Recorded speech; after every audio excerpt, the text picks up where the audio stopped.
नमस्कार और आप सबका आज के इस आयोजन में हार्दिक स्वागत। शाओली मित्र का, जो लंबे अरसे से अत्यंत निष्ठा के साथ रंगमंच के साथ जुड़ी हैं। नाना रूपों में प्रारंभ स्वाभाविक था, अभिनय से होता। ये हम लोगों का सौभाग्य रहा है कि लंबे अरसे के साथ शाओली काम कर रही हैं, एक लेखिका के रूप में, अभिनेत्री के रूप में, निर्देशक के रूप में और एक सचेतन जागरूक नागरिक के रूप में। ये भूमिका बहुत कठिन होती है, सचेतन होना, जागरूक होना और नागरिक के नाते कुछ करना।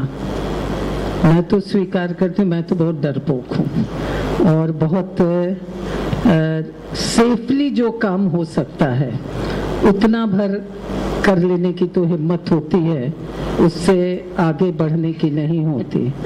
और मुझे इस बात की फिर वही कि तकलीफ आराम जो सहना है वो ये लोग सहें, मगर हाँ, हम भी साथ में हैं, इतना भर जरूर कहने की इच्छा होती है।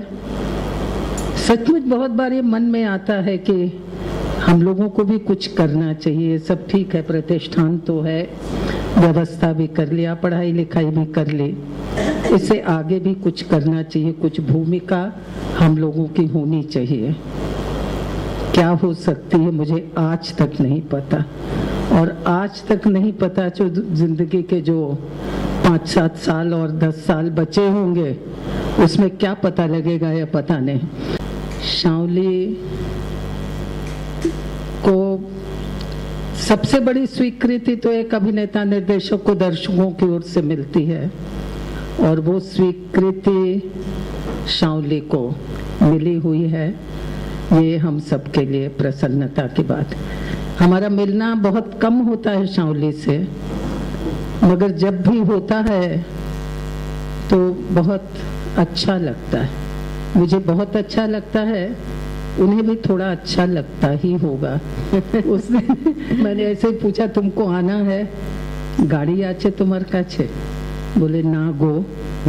गो जिस लगा कर उसने ना गो कहा, उससे मुझे बहुत अच्छा लगा। एक जमाना था जब साल में एक आध बार शंभुदा के यहाँ चले जाते थे, गपशप होती थी, मगर उस दौरान शाओली को कभी देखा नहीं, मुलाकात नहीं हुई। मुलाकात बड़े होने पर ही हो पाई है, और एक व्यक्तिगत अंतरंग संबंध रहा हुआ है। नाट्य शोध संस्थान के इस भवन का जब उद्घाटन हुआ था, शाओली आई थी यहाँ पर, तब ऊपर के हॉल में कार्यक्रम हुआ था, एक कहानी पढ़ करके सुनाई थी। आज उस बात को 9 साल हो गए हैं, लगता है कि अभी कल की ही बात है। और जब भी आने के लिए कहा, शाओली हमेशा आई, बहुत अच्छा लगा। तो आज हम विशेष रूप से, वैसे तो ये सब फोटोग्राफ्स लगी हुई हैं, आप लोग देखिए, कुछ इधर क्लिपिंग्स भी लगी हैं जिसमें शाओली के कामों की चर्चा है। शाओली को बहुत सारे पुरस्कार, सम्मान, मुझे जहाँ तक ठीक ही स्मरण है, जब एकेडमी पुरस्कार मिला था तब भी दिल्ली में हम थे, और इस साल शाओली को पद्मश्री की प्राप्ति हुई है। हम बार बार एक बात को दोहराते हैं कि सेक्सरिया जी कहा करते थे कि ये अभिनंदन या सम्मान, ये एक तरह की सामाजिक स्वीकृति है आपके उस काम की जो आप कर रहे हैं, और इससे दूसरे लोगों को भी वैसा काम करने की प्रेरणा मिलती है। तो अच्छा काम करना, सतता के साथ करना, निष्ठा के साथ करना, ये सांवली को घूंटी में पिलाया गया था, और उस घूंटी में पी हुई, उस क्या कहें उसको, तो घूंटी ही कहते हैं, वो घूंटी जिसने पी रखी है वो तो सारी जिंदगी उसी तरह का काम करेगा। तो बहुत बहुत शुभकामनाएं। और हम छोटी सी भेंट, एक साड़ी की, पुष्प की और कुछ संस्थान की थोड़ी चीज़ें दे करके शाओली का सम्मान करते हैं। हम अपनी उपाध्यक्षा डॉक्टर बाशुवी राय से अनुरोध करते हैं।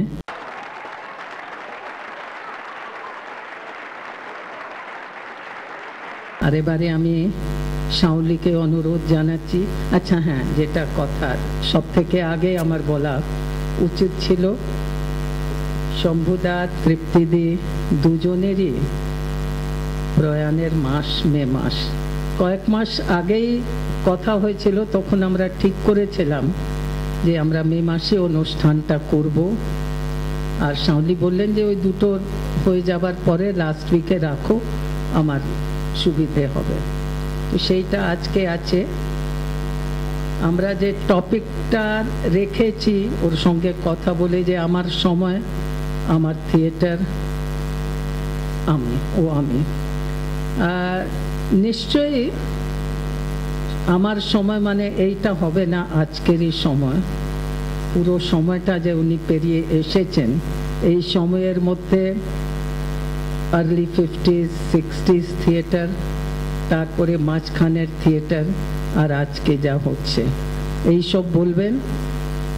তারপরে আর যা ওনার ইচ্ছে হবে বলবেন। তারপরে সবারই ধৈর্য থাকলে, ওনার সময় থাকলে আপনারা যদি চাইবেন জানবেন। এবারে শাওলি মিত্র।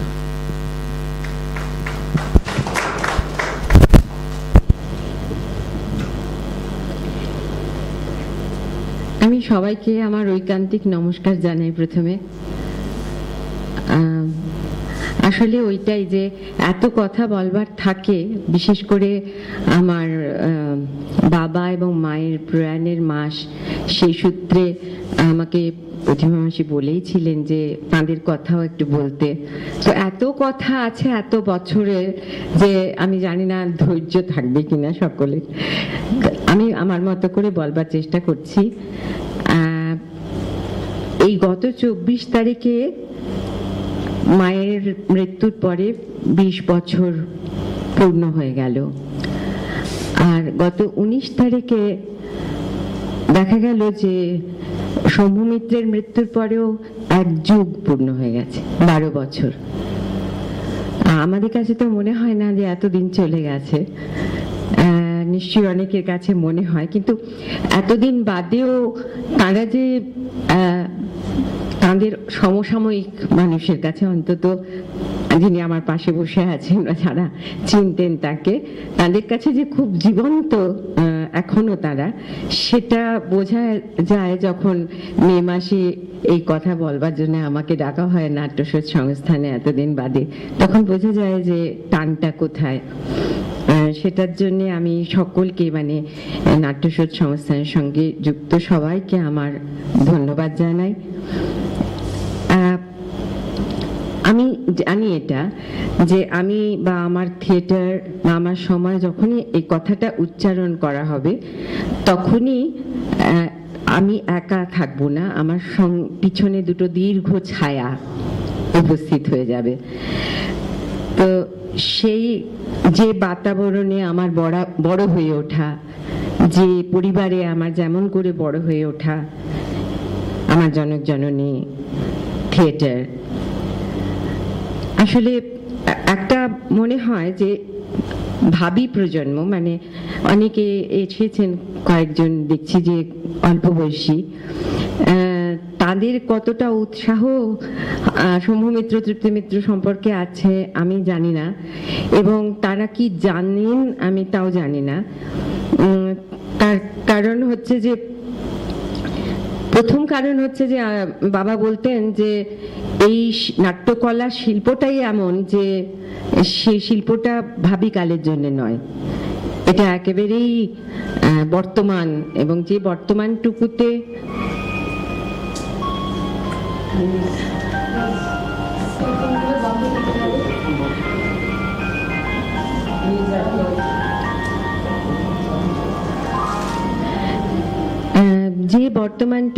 তার কাজ, যে সময়ে তিনি থিয়েটারটা করছেন, সেই সময়ের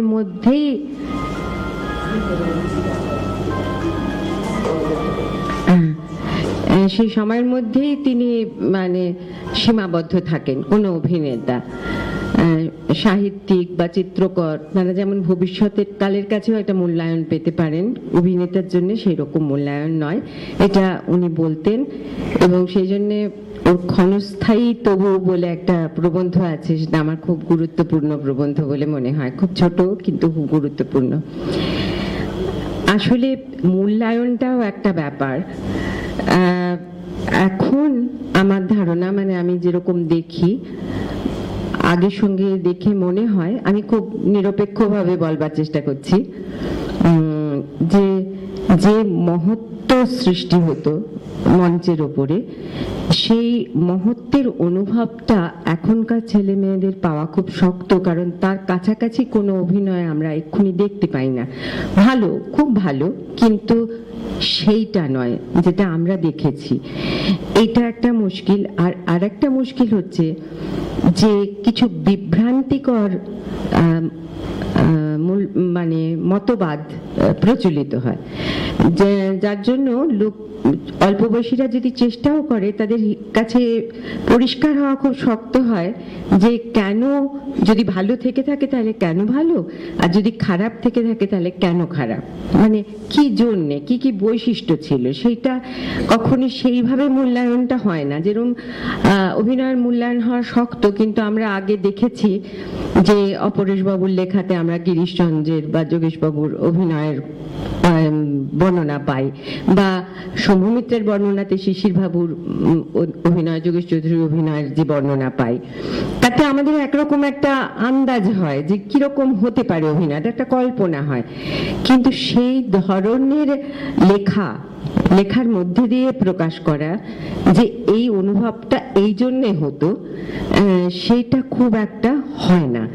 ফলে হয় ভালো নয় খারাপ, এইরকম একটা মানে স্টেটমেন্ট মতন কিছু বেরোয়। আমি ইদানিং একটা নির্মীয়মান শম্ভু মিত্রের উপর একটা তথ্যচিত্র, সে কথা বলছে, আমাকে একটু অংশ দেখিয়েছিল তারা, তাতে ভারতবর্ষের বেশ বিখ্যাত নাট্য ব্যক্তিত্ব যারা, তারা বলেছেন যে সৌমিত্রের চোখ নাকি সাংঘাতিক ছিল, এবং উনি যখন দর্শকের দিকে তাকাতেন মানে দর্শকের মনে হতো আমার ভেতরটা শুষে নিচ্ছেন সমস্তটা, এবং অভিনয় যখন করতেন সেই অভিনয়ের চরিত্রের যে বৈশিষ্ট্য সেটা বাংময় হয়ে উঠতো, তার চোখের মধ্যে দিয়ে তার ভাষা বেরিয়ে আসতো।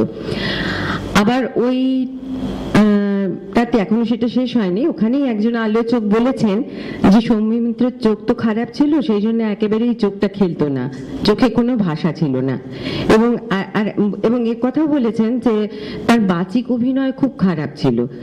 এই মানে তার অভিনয় ছিল মোটামুটি ভাবে তার পূর্বসূরীদের নকল, অর্থাৎ শিশির ভাদুড়ী খানিকটা, নির্মলেন্দু বাবু খানিকটা, এরকম মানে যারা নাকি তাদের দেখেছেন তারা নাকি শম্ভু মিত্রকে দেখে বুঝতেই পারতেন যে এই জায়গাটা নির্মলেন্দু, এই জায়গাটা শিশির ভাদুড়ী, এতটাই মানে নকল ছিলেন তিনি, তার নিজস্ব কিছু ছিল না। এই যদি দুটো পাশাপাশি পড়ে তাহলে এখন যারা এখনকার তারা যখন ওই ডকুমেন্টারিটা দেখবে তারা কোনটাকে বিশ্বাস করবে, কোনটাকে ঠিক বলে মনে হবে। কাজে আমার মনে হয় যে ওই মূল্যায়নটা করা খুব জরুরি, যে যদি চোখটা অত বাংময় হয়ে থাকে তাহলে কেন, কোন অর্থে বাংময় হয়ে উঠলো বলে আমাকে ধাক্কা দিল, এবং যদি না হয়ে থাকে, যদি কোথাও নকল মনে হয়ে থাকে তাহলে কেন নকল মনে হলো, কেন আমাকে সেটা ছুঁলো না, এইরকম একটা বিশ্লেষণ বোধহয় খুব প্রয়োজন। সেটা করা আমি জানি খুব শক্ত, কারণ প্রত্যেক মানুষেরই তো নিজের নিজের চিন্তাধারা অনুযায়ী সে দেখে, মানে এটা ভীষণ সাবজেক্টিভ একটা ব্যাপার, তার উপরে প্রত্যেকের সংবেদনশীলতা একরকম নয়, সেন্সিটিভিটি ভিন্ন ভিন্ন, সুতরাং তারা ভিন্ন ভিন্ন ভাবে অনুভব করেন, সেই জন্য সব মিলিয়ে খুব শক্ত ব্যাপারটা।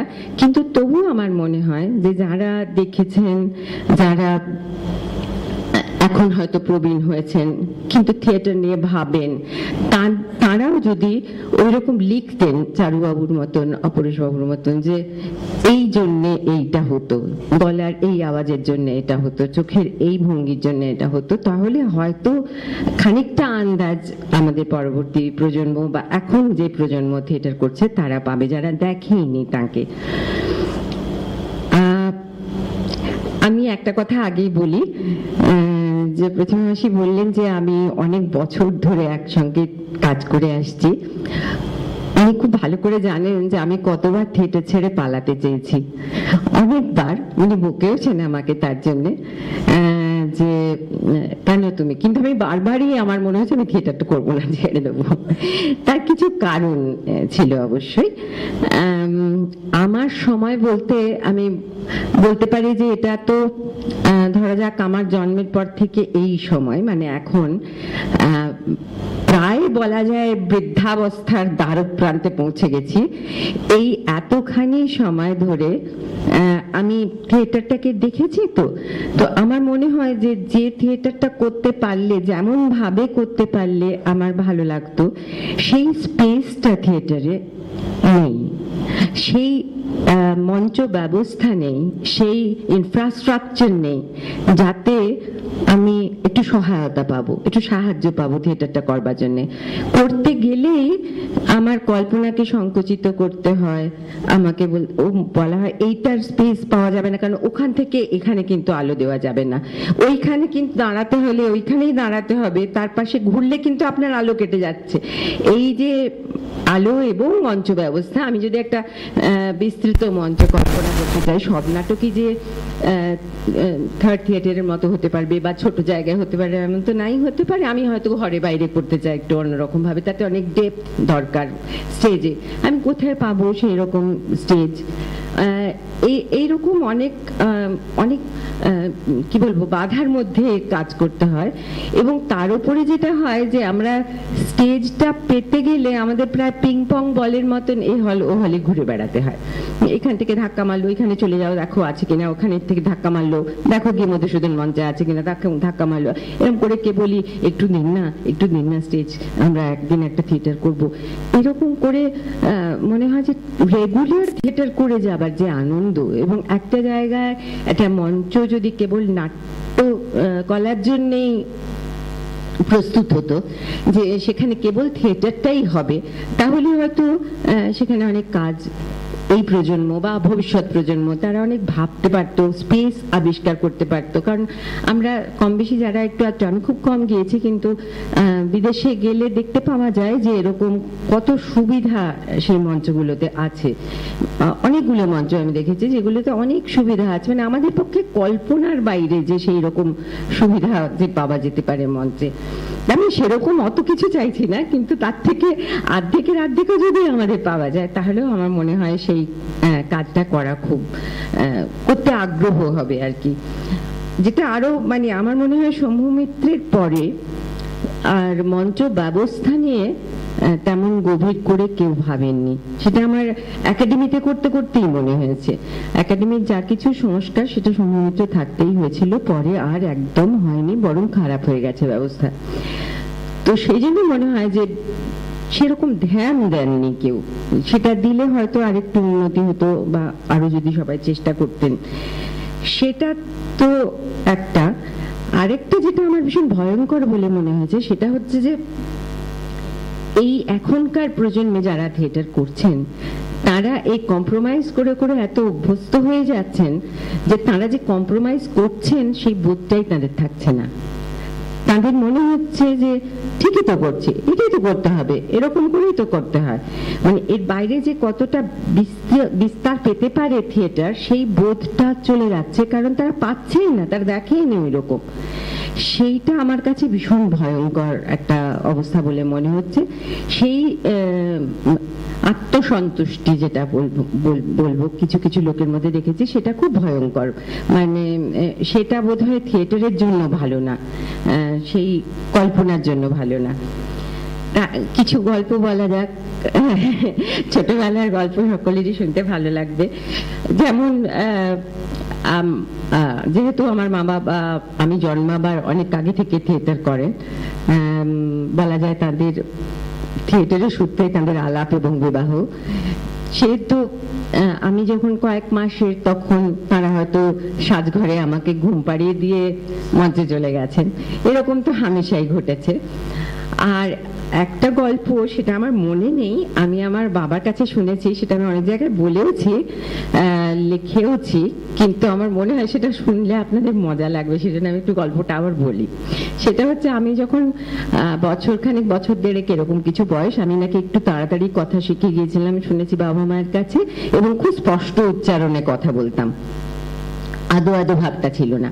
এবং তখন যেহেতু পাশের ঘরে রিহার্সাল হয়, নাটক যা হচ্ছে ছোটবেলায় যা হয় শুনতে শুনতে মুখস্থ হয়ে যায়। তো আমার তো উলুখাগড়া, দশচক্র, সবই মুখস্থ আর কি। হ্যাঁ, তো সেরকম উলুখাগড়া নাটকে একটা ডায়লগ ছিল। পরে আমি একটু বড় হওয়ার পর সে নাটক হয়নি, কিন্তু আমার একটু আবছা মনে পড়ে। সেটাতে একটা কমিক জায়গা ছিল, সেখানে আমার মাসি একটা পাঠ করতেন। তিনি একটা স্ল্যাক্স পরে আর কি একটা স্কিপিং রোপ জাতীয় কিছু নিয়ে ঢুকতেন আমার বাবাকে মারবেন বলে। হ্যাঁ, কারণ বাবা যে রোলটা করছেন সে ফুটো দিয়ে মেয়েটিকে দেখবার চেষ্টা করছিল, সেটা টের পেয়ে মেয়েটি মারতে আসে। আর সেইটা দেখে বাবার একটা ভঙ্গি ছিল, সে টেবিলের উপর চড়ে বসে বলতেন, রক্ষে রক্ষে কে তাজ্জব, মানুষ খুন করবেন নাকি। এই ডায়লগটা ছিল। আমার তো মুখস্থ হয়ে গেছে। এবারে বাবা আমাকে নিয়ে বাসে উঠেছেন, মোহাম্মদ জাকারিয়া সঙ্গে আছেন।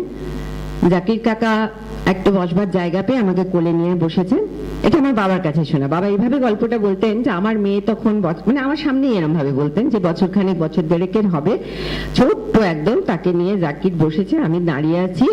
এমন সময় কন্ডাক্টর ঘন্টি টেনে রক্ষে রক্ষে বলেছে। যেই বলেছে রক্ষে রক্ষে, আমার মেয়ে অমনি স্পষ্ট উচ্চারণে গোটা গোটা করে বলছে, রক্ষে রক্ষে ক্যা তাজ্জব, মানুষ খুন করবেন নাকি। যেই সেটা বলা সঙ্গে সঙ্গে যে ভদ্রলোকের মুখটা আর কি বাচ্চাটির ওপরে ছিল, আমার বাবা বলতেন আমি স্পষ্ট দেখলুম তার চোখের ডায়ামিটারটা চড়াক করে বড় হয়ে গেল। সে ভাবলো এ কোন বাড়ির প্রোডাক্ট। এই গল্পটা আমি খুব শুনেছি, এটা ভীষণই বলতেন বাবা, খুব প্রিয় গল্প ছিল। আরেকটা কথা আমার মনে পড়ে, সেটা হচ্ছে মা খুব অবাক হতেন। মা বলতেন এটা কি করে তোর মনে থাকবে, এটা হতেই পারে না। ভোঁতা বলে একটা গ্রামে ছেঁড়া তার নাটকটা করতে যাওয়া হয়েছিল। আমি খুব ছোট্ট তখন। আমি বললাম না, আমার মনে হচ্ছে আমি গিয়েছি, একটা ছই দেওয়া গরুর গাড়ি ছিল, গরুর গাড়ি করে যেতে হয়েছিল। তো মা তো অবাক, হ্যাঁ তাই তো। তারপরে আমি বললাম যে একটা উঠোন মতন ছিল, চারদিকে বাড়ি ঘর ঘর ছিল, আর তাতে চটের পর্দা ঝোলানো ছিল। তো মা তো আরোই অবাক যে কি করে মনে থাকবে, আমার একটা ঝাপসা এরকম আছে। সেটা একটি মুসলমান অধ্যুষিত গ্রাম ছিল, সেখানে ছেঁড়াতার করতে যাওয়া হয়েছিল, এবং ছেঁড়াতারের মূল বিষয়বস্তুটা ছিল তালাক নিয়ে, এবং তালাকের যে সমস্ত খারাপ দিক আছে সেই তার বিরুদ্ধে কথা বলা নিয়ে। সেটা আমি এখন ভাবি, মানে আমি যদি সময়টা নিয়েই ভাবি, যে 50-এর দশকের গোড়ায় গোড়ায় এইটা হয়েছিল, তাহলে তার আগে আগেই দেশ ভাগ হয়েছে জাতি এবং ধর্মকে ভিত্তি করে, আমাদের বাংলা ভাগ হয়েছে, এবং বেশ কয়েকবার রায়ট হয়েছে, হিন্দু মুসলমান দাঙ্গা হয়েছে। তারপরেও কিন্তু মুসলমান অধ্যুষিত গ্রামে ওই ছেঁড়াতার নাটকটি করা গিয়েছিল এবং অ্যাপ্রিসিয়েটেড হয়েছিল। হ্যাঁ, পূর্ব পাকিস্তানেও 50-এর দশকেরই শেষের দিকে, সম্ভবত 57 সালে বহুরূপী গিয়ে ছেঁড়াতার করে এসেছিল। আজকে আমার মনে হয় আজ যদি ছেঁড়াতার কেউ করতে চায়, মৌলবাদের যেরকম রমরমা, তাতে কি বলা হবে না যে এটা আমাদের ধর্মকে বেইজ্জত করা হচ্ছে? তখন আমার মনে হয়, আমার এই প্রশ্নটা বারবারই মনে হয়, মানে আমি এরকম করে মেলাবার চেষ্টা করি আমার সময়টাকে, যে আমরা এগিয়েছি না পিছিয়েছি, আমরা কোন দিকে যাচ্ছি। মানে আজকে তো আমরা 21 শতকে এসে পৌঁছেছি, আমরা তো খুব গর্ব করি যে আমাদের অনেক আধুনিক অ্যাভিনিউ খুলে গেছে চতুর্দিকে। তাহলে কেন এই আশঙ্কাটা তৈরি হচ্ছে মনের মধ্যে যে আজকে ওই নাটক করতে গেলে আক্রান্ত হতে পারি? সেইখান থেকে আমার কতগুলো প্রশ্ন, সেই জন্যই গল্পটা বললাম, আমি ভোটার গল্পটা।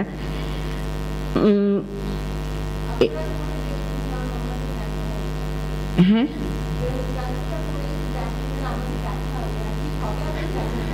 না, ওই নাটকটা এখন আর করা যাবে না, কারণ যে প্রেক্ষাপটে ওটা করা হয়েছিল তার রেলেভেন্স এখন আর সেরকম ভাবে নেই, সেই জন্য করা যাবে না। ওটা 43-এর মন্বন্তরের প্রেক্ষাপটে হয়েছিল, সেই জন্য ওটা এখন করার কোনো মানে হবে না। করতে গেলে এত বিস্তর বদলাতে হবে যে সে নাটক আর সে নাটক থাকবে না, সুতরাং ওটা না করাই ভালো। তো সেটা আমার মনে হয়েছে যে সৌম্যমিত্র, তৃপ্তিমিত্র, মোহাম্মদ জাকারিয়া, তুলসী লাহিড়ির লেখা সেই নাটক করে বেরিয়েছিলেন, তো তখন বেড়াতে পেরেছিলেন তো বিভিন্ন জায়গায়। আমরা বরাবর, মানে আমাদের বাড়িতে এরকম জেনেই বড় হয়েছে, এবং আমি দেখেছি আমার বন্ধু বান্ধবের মধ্যেও তাই, যে কুসংস্কার ব্যাপারটা পরিত্যাজ্য, এটা থাকা উচিত নয়। আমাদের বাড়িতে তো ধর্মীয় সংস্কারের কোনো বালাই ছিল না, নাস্তিক সব, কোনো আচার পালন, ধর্মীয় আচার পালন টালন ছিল না, এখনো নেই, মানে আমার বাড়িতেও নেই, আমি সেরকম করে বড় হয়েছি। এবং আমাদের যে পরিবারটার সূত্রপাত হয়েছিল নাসিরউদ্দিন রোডে, সেই পরিবারটাতে যখন সৌম্যমিত্র, তৃপ্তিমিত্র এসে ওই বাসাতে উঠলেন, ওই ফ্ল্যাটে, তখন ওখানকার অন্যতম বাসিন্দা ছিলেন কলিম শরাফি এবং মোহাম্মদ ইসরাইল। তো তার পরপরই দেশভাগের সূত্রে তৃপ্তিমিত্রের মা এবং বোনেরা ওই বাড়িতে এসে ওঠেন। তাঁরা ছিলেন গোঁড়া ব্রাহ্মণ পরিবারের, কিন্তু এই পুরো এই পরিবারটা কিন্তু একই সঙ্গে একই রকম ভাবে থেকেছে, একসঙ্গে টাকা খরচ করেছে। আমি মার কাছে শুনেছি যে মা তখন অসুস্থ ছিলেন বলে বালিশের তলায় যার টাকা সব থাকতো, কারণ সিন্দুর টিন্দুর তো ওইসব, মানে কোনো ফার্নিচারই ছিল না আর কি, কেবল 2টো ট্রাঙ্ক নিয়ে সংসার পাতা হয়েছিল। তো বালিশের তলায় নিয়ে শুধু না, যা যখন দরকার হতো ওদি টাকা নিচ্ছি বলে এখান থেকে নিয়ে চলে যেত। মানে এরকমই একটা পরিবার দিয়ে তাদের সংসার যাত্রা শুরু হয়েছিল। আর আজকে আমি দেখি যে ধর্মীয় আচার পালন কি অসম্ভব বেড়ে গেছে, সেই সঙ্গে কুসংস্কার, তাবিজ কবচ, গ্রহরত্ন, ফেংশুই, এবং এইসব কিন্তু সব গ্রাম্য লোকেরা করছেন যে তা নয়, এখানে কিন্তু শিক্ষিত লোকেরা, শহুরে লোকেরা যারা আধুনিক বলে নিজেদের মনে করেন, তারা কিন্তু এটা খুব অত্যধিক পালন করছেন। সেইটা দেখেও আমার খুব অবাক লাগে। এবং তাদের মধ্যে কেউ কেউ আমি ব্যক্তিগতভাবে জানি তারা বিজ্ঞান চর্চা করেন এবং বৈজ্ঞানিক আর কি, মানে বিজ্ঞান গবেষণা করেন, তাদের আন্ডারে অনেকে গবেষণা করে। তো আমি বরাবর শুনেছি যে বিজ্ঞান আর কুসংস্কার দুটো বিপরীতগামী। বিজ্ঞান যুক্তি খোঁজে আর কুসংস্কার অন্ধ বিশ্বাস করে। এই দুটো সহাবস্থান কি করে এই সমাজটাতে এত বেশি গ্রাহ্য হয়ে গেল, সেটা আমি বুঝতে পারি না। মানে আমার খুব অবাক লাগে আর কি এই সময়টাকে নিয়ে। এইসব প্রশ্ন আমার মনে হয় আর কি। তখন বড় দুঃখ হয়, মনে হয় যে এই জন্যেই কি তারা ওই নাটকগুলো করেছিলেন, রক্তকরবী, পুতুল খেলা, চার অধ্যায়, এই জন্যেই কি চাঁদমণিকের পালা লেখা হয়েছিল? এইসব প্রশ্ন আসে আর কি আমার মনে। একটু বড় হবার পরে আমি দুটো বিষয়ে আমার শিক্ষা খুব পোক্ত হয়ে গিয়েছিল। তার একটা হলো যে আমাকে একা থাকতে শিখতে হবে। তার কারণ আমার মা বাবা থিয়েটার করেন এবং তাদের জীবনে থিয়েটার এবং থিয়েটারই প্রধান, তারপরে সবকিছু। এটা এমন ভাবেই আমার ভেতরে প্রবেশ করেছিল যে সেটা আরোপিত শিক্ষা বলে মনে হয়নি। যেমন শিশু শ্বাস প্রশ্বাস নিতে শেখে, দুধ খেতে শেখে, ঠিক তেমনি করেই আমি এইটা শিখে গিয়েছিলাম। এবং আমার কখনো এমন আক্ষেপ হয়নি যে আমার জ্বর হয়েছে, মা বাবা আমাকে না দেখে কেন থিয়েটার করতে চলে গেলেন। কারণ বোধহয় এই যে তারা ওই শিশুটিকে বোঝাতে পেরেছিলেন যে তাদের কাজের গুরুত্বটা কতখানি। এতটাই ভালো পদ্ধতিতে এমন ভালোভাবে বুঝিয়েছিলেন যে তার কখনো কোনো এটা নিয়ে আক্ষেপ হয়নি। আরেকটা জিনিস শিখেছিলাম, সেটা হচ্ছে দারিদ্র্যের সঙ্গে বসবাস করা। দারিদ্র্যে লজ্জা নেই, এই কথাটা মা বলতেন। ছেঁড়া জামা পরলে কিছু হয় না, পোশাকটা পরিষ্কার থাকলেই হলো, এটা বলতেন। তো এইভাবে মানে এই যে শিক্ষাটা, তার ফলে হয়েছে কি, যখন যেটুকু পেতাম সেটা একদম শুষে নেওয়ার মতন নিতাম। এরকম হয়েছে যে একটা বেলুনওয়ালা যাচ্ছে রাস্তায়, তো খুব বেলুন, গ্যাস বেলুনওয়ালা সচরাচর যেত না রাস্তা দিয়ে, এমনি বেলুন বিক্রি হতো। তো খুব ইচ্ছে হচ্ছে, কিন্তু আমি জানি যে চাইতে নেই এবং চাইলে পাওয়া যায় না, চাইলেই পাওয়া যায় এমনটা নয়, সুতরাং আমি চাইছিও না। তো আমার দৃষ্টি দেখে আমার মা জানলা দিয়ে দেখেছেন যে বেলুনওয়ালা যাচ্ছে, তুই নিবি? আমি চুপ। তো উনি 2 পয়সা বার করে দিয়েছেন। তখন গ্যাস বেলুনের দাম ছিল 2 পয়সা আর সাধারণ বেলুনের দাম ছিল 1 পয়সা। তো পয়সা পেয়ে তো আমার মহা ফুর্তি, আমি ছুটতে গিয়ে গ্যাস বেলুনটা কিনলাম। কিনে আসতে না আসতে তখন এত ছোট হাতটা ফসকে গেছে, বেলুনটা উড়ে চলে যাচ্ছে। আমার এখনো মনে পড়বে, হাঁ করে আকাশের দিকে তাকিয়ে আছে, বেলুনটা আস্তে আস্তে আস্তে আস্তে মিলিয়ে গেল।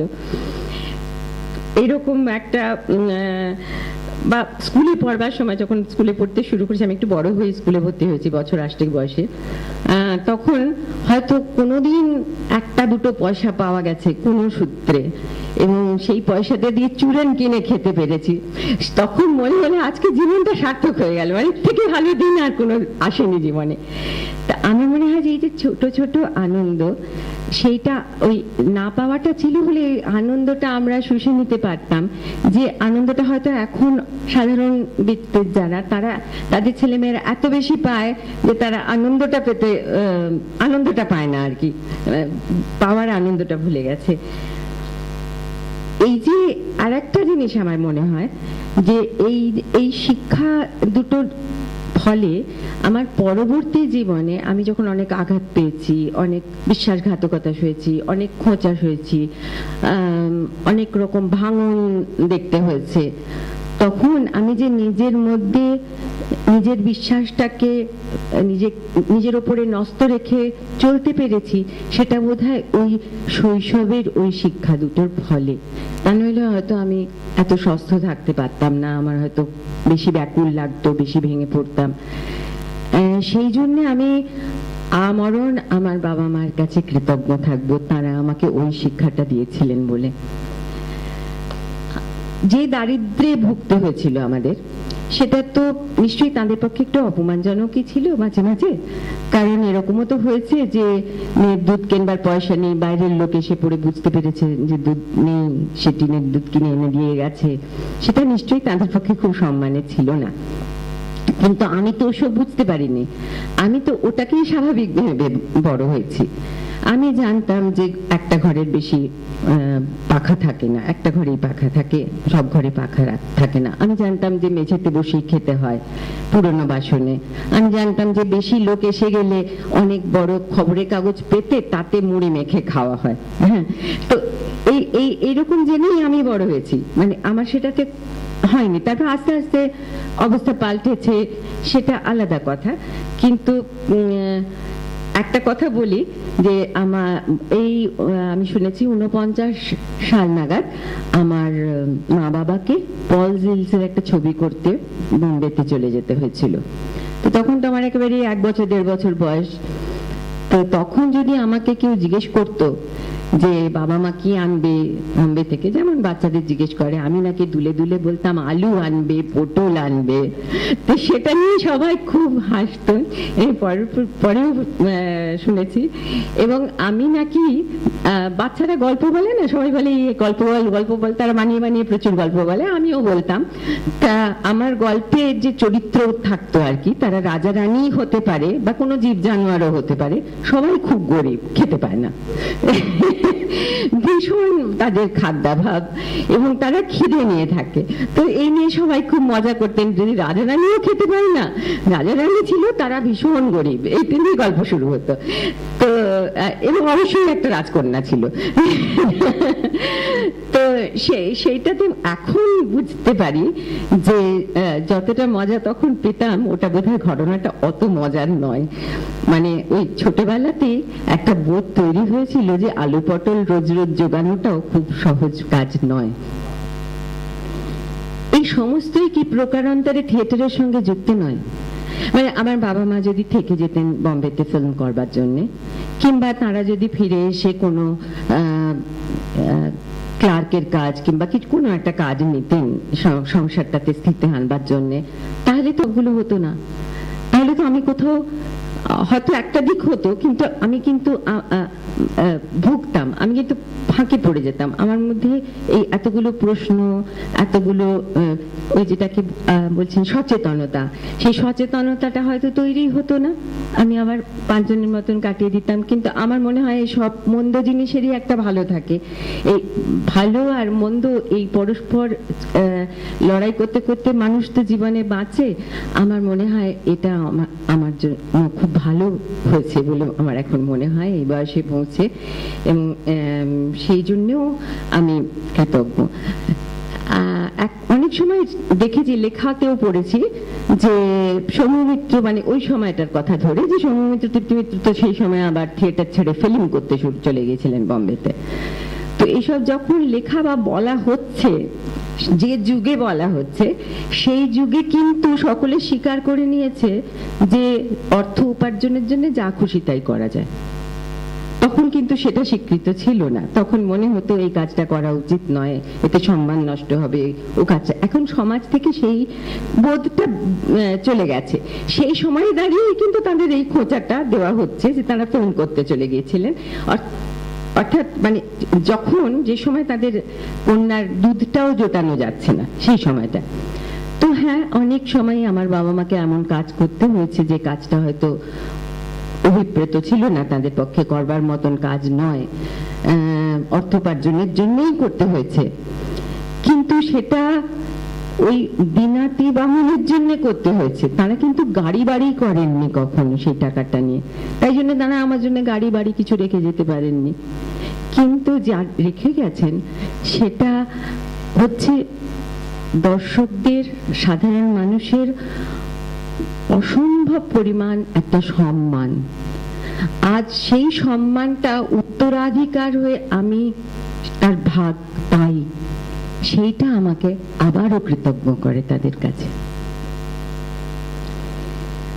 এই বেড়ে উঠতে উঠতে আমি দেখেছি 4 অধ্যায় তৈরি হচ্ছে, তখন অত বুঝি না, তারপর রক্তকরবী যখন তৈরি হচ্ছে, তখন আমি রক্তকরবী বইটাই, তখন আমার বছর 5-6 বয়স হবে। আর খালিদ চৌধুরী তো মিউজিক করছেন, খালিদ কাকা তো আমার বিশেষ বন্ধু, তো আমি তো সঙ্গে সঙ্গে মানে রক্তকরবী বইটা এক দুপুরে পড়ে ফেললাম। কি যে বুঝলাম মাথা মুন্ডু জানি না, কিন্তু আমি পড়ে ফেলেছিলাম, এটা আমার মনে আছে, এবং পড়ে কেঁদেও ছিলাম। আমার মনে হয়, এখন মনে হয় যে যে রিহার্সালটা হতো তার আওয়াজটা হয়তো আমার কানে বাজতো, সেটার জন্য হয়তো আমার আবেগটা ওই রকম হয়েছিল, কারণ কিছু বোঝবার কথা নয়। তো খালিদ কাকা, খালিদ চৌধুরী আর অসীম ব্যানার্জি, এরা দুজনে আমার ভীষণ বন্ধু। দিল্লিতে যাওয়া হয়েছে রক্তকরবী করতে এবং ছেঁড়াতার করতে, তখন আমি বসিরে পাঠ করেছি ছেঁড়াতারে, তার আগে অন্য বাচ্চা করতো, তখন আমি করেছি। তো সেই সময় বাবা মা বললো যে আমরা বোধহয় 2 দিন থেকে যাব আর সবাই চলে যাবে। আমি বললাম মা আমি কি করে থাকবো, আমার বন্ধুরা তো চলে যাবে। মা বললো কে তোর বন্ধু? আমি কেন, খালিদ কাকা, অসীম কাকা। তো এইরকম একটা সম্পর্ক ছিল। অসীম ব্যানার্জি ছিলেন তিনি, যিনি প্রচুর নাটকে বাঁশি বাজিয়েছেন, বাঁশি বাজাতেন তিনি। এবং আমি বড় হয়ে যখন সুরঙ্গমা করেছি তখন তিনি আমার ভরসা ছিলেন গান ধরবার, বাঁশিতে সুরটা তিনি দিতেন। তো তারপরে ক্রমশ পুতুল খেলা তৈরি হয়েছে, কাঞ্চনজঙ্ঘা তৈরি হয়েছে, বিসর্জন তৈরি হয়েছে। এক একটা নাটক এক এক রকমের, অন্য রকম তার অভিনয় রীতি, অন্য রকম তার প্রয়োগগত বৈশিষ্ট্য, কিন্তু তার মধ্যে মূল কথাটা যেটা ছিল সেটা এখন বুঝতে পারি। মূল কথাটায় কোথাও একটা নৈতিকতার কথা ছিল, মূল কথাটায় কোথাও ছিল মানবিক গুণকে প্রাধান্য দেবার কথা এবং মর্যাদা নিয়ে বাঁচবার কথা। এই নাটকের সংলাপগুলো তো শুনতে শুনতে বড় হয়েছি, এবং আমি যখন বেশ ছোট, মানে যে সময় উলুখাগড়া মুখস্থ হয়ে যায়, ছেঁড়াতার মুখস্থ হয়ে যায়, বা রক্তকরবী, সেই সময়টাতে বহুরূপীতে খুব আবৃত্তির চর্চা হতো। এবং তারও আগে আবৃত্তির একটা আলাদা করে একটা উইংয়ে ছিল বলা যায়, সমবেত আবৃত্তি বোধহয় সৌমিত্রই প্রথম চালু করেন। তো আবৃত্তি করতেই বহুরূপী থেকে যাওয়া হতো কোনো কোনো অনুষ্ঠানে, এরকম মনে আছে। তখন তৃপ্তি মিত্রের সঙ্গে অন্য মহিলারাও ছিলেন, তারাও যেতেন। তখন যেসব কবিতা হতো বা গান গাওয়া হতো, সেই কবিতাগুলো কি, রুদ্র তোমার দারুণ দীপ্তে এসেছে দুয়ার ভেদিয়া, বক্ষে বেজেছে বিদ্যুৎ বান স্বপ্নের জাল ছেদিয়া, কিংবা ধরা যাক তোমার শঙ্খ ধুলায় পড়ে কেমন করে সইব, বাতাস আলো গেল মরে একিরে দুর্দৈব, কিংবা গান আমি মারের সাগর পাড়ে দিব গো, কিংবা এসো মুক্ত করো অন্ধকারের এই দ্বার। এই যে গানের কথা, এই যে কবিতার কথা এবং নাটকের কথা নিয়ত আমার মনের মধ্যে প্রবেশ করেছে, আমার অজ্ঞাতে সেটা বোধহয় আমাকে, আমি মানুষ হিসেবে কি হব সেটা কোথাও স্থির করে দিয়েছিল বলে আমার এখন খুব বিশ্বাস হয় আর কি। কারণ একটা বাচ্চা যার উপরে বাবা মার নজর নেই, সে হয়ে যাচ্ছে না, সে নিজেকে নিজের প্রতি নিজের মতো করে একটা বাঁচবার ঠিক করে নিচ্ছে, কি করে সে বাঁচবে, সেটা কি সম্ভব হতো যদি ওই কথাগুলো আমি প্রত্যেকদিন না শুনতাম? তো সেটা তো একটা ভীষণই আমার কৃতজ্ঞতার জায়গা। এবং পরে অবশ্য বহুরূপীতে আবৃত্তির অনুষ্ঠান বন্ধ হয়ে গেছিল। কৌশলে পৌঁছাবার আগে আমি বিসর্জন দেখলাম। বিসর্জন নাটকের অভিনয় আমাকে একেবারে বিহ্বল করে দিয়েছিল, আমার মনে আছে। আমার মনে অনেক প্রশ্ন, কে ঠিক, রঘুপতি নাকি গোবিন্দ মাণিক্য? অপর্ণার ছাগ শিশুর প্রতি বাৎসল্যটা ঠিক, নাকি রানী যে সন্তান আকাঙ্ক্ষায় ছাগ মহিষ বলি দিতে চাইছেন সেটাই ঠিক? কোনটা ঠিক? এই অজস্র প্রশ্ন, এবং মানে অন্ধবিশ্বাস ভালো নাকি যুক্তি দিয়ে বিচার করা ভালো, অজস্র প্রশ্ন। সেটা যে এত সচেতনভাবে মনের মধ্যে আলোচিত হয়েছে তখন তা নয়, কিন্তু এই প্রশ্নগুলো ছিল, সেটা পরে বুঝতে পেরেছি। তো এইগুলো কোথাও আমার ভেতরে গভীরে ঘা দিয়েছিল। তারপরে 1962-তে দশচক্র পুনর্নির্মাণ হলো। তখন আমি সদ্য কিশোরী, তখন আমাদের বাড়িতে রিহার্সালটা আর হয় না, তখন অন্য জায়গায় রিহার্সাল রুম চলে গেছে। সুতরাং আমি রিহার্সাল দেখিনি, আমি একদমই নাটক দেখতে গেছি। সে যে কি অভিঘাত তৈরি করেছিল আমার মনের মধ্যে, সে আমি বর্ণনা করতে পারি না। এবং আমার মনে হয় যে আমি যে পরে থিয়েটার করতে এলাম, মানে আমি যে সিদ্ধান্ত নিলাম থিয়েটারটা করব, সেটা বোধহয় ওই নাটক দেখার ফল। এটা আমার মনে হয়েছে যে ওই নাটকটা কেমন আমাকে ধাক্কা মেরেছিল, যাতে আমার মনে হয়েছিল থিয়েটারের মাধ্যমে অনেক কাজ করা যায়। তো সেই জন্য তারপরে যখন অভিনয় করতে শুরু করেছি, নানান রকম নাটকে অভিনয় করেছি, তখন আমি দশচক্রতেও অভিনয় করেছি। আমার মনে হয়েছে যে দশচক্রর মতো নাটকে আমাকে যদি বলে যে পেরেক ঠোকো, পাঠ নেই তোমার, তাহলেও আমার ভীষণ নিজেকে সার্থক মনে হবে। কিন্তু একটা মানে ততটা ইম্পর্টেন্ট নয় সেরকম একটা নাটকে যদি বিশাল বড় অভিনয় ভূমিকা আমাকে দেওয়া যায়, আমার তত ভালো লাগবে না করতে। কিরম নিজের মধ্যে কিরম বিচার তৈরি হয়, তখন তো স্পষ্ট করে বুঝতে পারিনি যে কেন এরকম মনে হচ্ছে। পরে বিশ্লেষণটা করতে পেরেছি যখন আরেকটু পরিণত হয়েছি। আমি শুনলাম পরে, আমি কিছু জানতাম না, যে দশচক্র যখন দ্বিতীয়বার হয় তখন তার আগেই সৌম্যমিত্র হুমায়ুন কবিরের সভায় গিয়েছিলেন বলে একটা ভীষণ তোলপাড় হয়েছিল, অনেক গালাগাল তাকে খেতে হয়েছিল। তাতে দশচক্র করার মধ্যে একটা অন্যতর ব্যঞ্জনা ছিল। তা আমি কিন্তু সেসব জানতুমই না, হয়তো শুনেছিলাম, আমার মাথায় ঢোকেনি সেই বয়সে। কিন্তু আমাকে যেটা নাড়া দিয়েছিল সেটা হচ্ছে যে একটা নাটক ন্যায়ের পক্ষে কথা বলছে, সেইটা আমাকে ভীষণ মুভ করেছিল। সেই নাটককে না ভালোবেসে আমি পারিনি, মানে যতদিন হয়েছে এবং এখনো বলতে যদি বলা হয় আমি ভীষণ ভালোবাসি ওই নাটকটাকে। সব নাটকের মধ্যে আমার কাছে দশচক্র কেন জানি ওই সময় ওই অভিঘাত তৈরির জন্য একটু বিশেষ হয়ে উঠেছিল।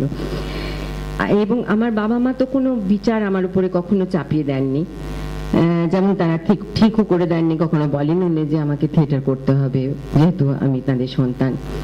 আমি সেটা একেবারেই নিজের সিদ্ধান্ত। এবং আমারও নিজের খুব একটা লক্ষ্য ছিল না ছোটবেলা থেকে যে আমি কি করব, এবং তাদেরও খুব একটা তাই নিয়ে মাথা ব্যথা ছিল না। আমি স্কুলে যেতাম, তারপরে সে পাড়ার ছেলে মেয়েদের সাথে খেলাধুলো করতাম, পড়তে বসতাম, এরকম ভাবে জীবন কেটে যেত। তারপরে তো আবার আমি একটু বড় হতে না হতে আমার অসুখের কথা অনেকে বোধহয় জানেন, আমি ভীষণ অসুস্থ হয়ে পড়েছিলাম এবং অনেক বছর ধরে সেই অসুখটা চলেছিল এবং ক্রমশ এমন দাঁড়িয়েছিল, মানে ইনজেকশন, ওষুধ, হাসপাতালে ভর্তি, বাড়ি আসা, শুয়ে থাকা, এরকম করতে করতে এমন একটা সময় এসেছিল যখন বিশ্বাস করতে পারিনি কেউ যে আমি পায়ের উপর উঠে দাঁড়াতে পারবো। তো সুতরাং থিয়েটার করার কোনো প্রশ্নই ওঠে না। আমি শিশুবেলার বই পড়তাম, বই পড়তে পড়তে আমি স্তানিস্লাভস্কির মাই লাইফ অ্যান্ড আর্ট পড়ে ফেলেছিলাম সে সময়তে। তখন আমি স্কুল পাশ করেছি, কলেজে পড়ি এবং মোটামুটি মনে স্থির করেছিলাম থিয়েটারটা করব। তখন আবার ভীষণ অনিশ্চয়তা যে পারবো কিনা। তো মাই লাইফ অ্যান্ড আর্ট পড়ে যে আমার কিরকম একটা মনে হলো যে মানে খুব একটা আলোড়ন হলো, মনে হলো আমি তো কোনোদিন অভিনয় করতে পারবো না, আমি তো হয়তো দাঁড়াতে পারবো না, কিন্তু আমি যদি চেষ্টা করে একটা শিক্ষা কেন্দ্র তৈরি করতে পারি যেখানে অজিতেশ বন্দ্যোপাধ্যায়, তৃপ্তি মিত্র, শ্রমিক বন্দ্যোপাধ্যায়, রুদ্রপ্রসাদ সেনগুপ্ত এরা শেখাবেন, তাহলে কত ভালো ভালো শিক্ষিত ছেলে মেয়ে তৈরি হবে, তাদের দিয়ে আরো ভালো করে ভালো নাটক করা যাবে, এইরকম কল্পনা, মানে আকাশ কুসুম কল্পনা হতো নিজের মধ্যে। মনে রাখতে হবে ঠিক সেই সময় কিন্তু নাটমঞ্চ প্রতিষ্ঠা সমিতির কাজটা শুরু হয়ে গেছে, ফলে এরা সবাই আমাদের খুব আপন লোক হয়ে গেছে, পরিবারের ভুক্ত হয়ে গেছে এবং একটা নাটমঞ্চ প্রতিষ্ঠাকে কেন্দ্র করে একটা ভ্রাতৃত্ববোধ সমস্ত থিয়েটারের মানুষের মধ্যে চারিয়ে গেছে। সেই সময় নইলে হয়তো আমার এরকম ভাবনা আসতো না। তো পরে আমি জেনেছি যে ভালো করে ভালো নাটক করা এই কথাটাকেও খুব তির্যক ভাবে ব্যঙ্গ করা হয়েছে, সেটা আমি তখন জানতাম না। তো আমি এইসব প্রেক্ষাপট জানতাম না বলে খুব বোকাও গুনেছি মাঝে মাঝে। তো আমার বাবা অনেক সময় আমাকে বলেছেন যে তুই নিজের মতো করে বাঁচ, তুই কখনো ভাববি না যে আমার বাবা এসব বলেছে, তোকে অমনি মরাল হতে হবে, তোকে সবসময় ঠিক বাবা এরকম বলেছে সুতরাং আমাকে এরকম করে চলতে হবে, এইসব তুই ভাবিস না, তুই তোর মতো করে বাঁচ, এবং কখনো আমাকে ডিফেন্ড করতে যাস না কোথাও। সেগুলো করাবার কোনো দরকার নেই, তুই যার সঙ্গে ইচ্ছে এমন করে ইচ্ছে সম্পর্ক রাখবি, বাঁচবি ইত্যাদি। বড় হওয়ার পরে আমি কিছুতেই বুঝতে পারতাম না যে বাবা এই কথাগুলো বলে কেন আমাকে। বুঝতে পেরেছি অনেক পরে, বলতে পারা যায় খুব ভালো করে বুঝতে পেরেছি এই বছর 3-4 আগে। আমি একটা গবেষণার কাজ করতে গেলাম, সেই গবেষণার কাজ করতে করতে আমাকে অনেক কিছু জানতে হলো। তখন সেই গণনাট্য সংঘ, তারপর নাটমঞ্চ, এমনকি বহুরূপী সমস্ত সম্পর্কে আমি অনেক কথা জানলাম, যে কথাগুলো আমি জানতামই না। সেটা হয়তো খুব অবিশ্বাস্য মনে হবে আপনাদের কাছে, কিন্তু কথাটা সত্যি, আমি জানতাম না। তো আমার মনে হয়েছে একদিক দিয়ে এটা ভালো হয়েছে, কারণ আমি যখন তাদের প্রয়াণের অনেক পরে এক সময় দুঃখ হয়েছে যে আমি এগুলো জানলে তো জিজ্ঞেস করতে পারতাম যে আচ্ছা এটা কেন হয়েছিল, তোমরা এটা বলনি কেন, এটা করনি কেন, বা কি ভেবেছিলে তোমরা তখন। পারিনি, সেটার জন্য কষ্ট হয়েছে। আবার অন্য দিক থেকে মনে হয়েছে এটা বোধহয় ভালো হয়েছে, কারণ আমি অনেক একটা দূরত্ব থেকে তাদের বিচার করতে পেরেছি। আমার বাবা মা হিসেবে নয়, অনেক দূর থেকে দুটো মানুষ হিসেবে। এবং তারা তো থিয়েটারের মানুষ ছিলেন বটেই, থিয়েটারের ইতিহাসের সঙ্গে অবশ্যই তারা ভীষণভাবে যুক্ত, কিন্তু তারা সামাজিক ইতিহাসের সঙ্গেও খুব বেশি যুক্ত। তাই সন্তান বলে নয়, কেবল নাট্যকর্মী বলে নয়, একজন সামাজিক মানুষ হিসেবে আমি তাদের সামাজিক পরিচয়ের একটা মূল্যায়ন করতে পেরেছি। সেটা আমার পক্ষে বোধহয় ভালোই হয়েছে। তখন মনে হয়েছে যে ভালোই হয়েছে যে তারা আমাকে কিছু বলেননি।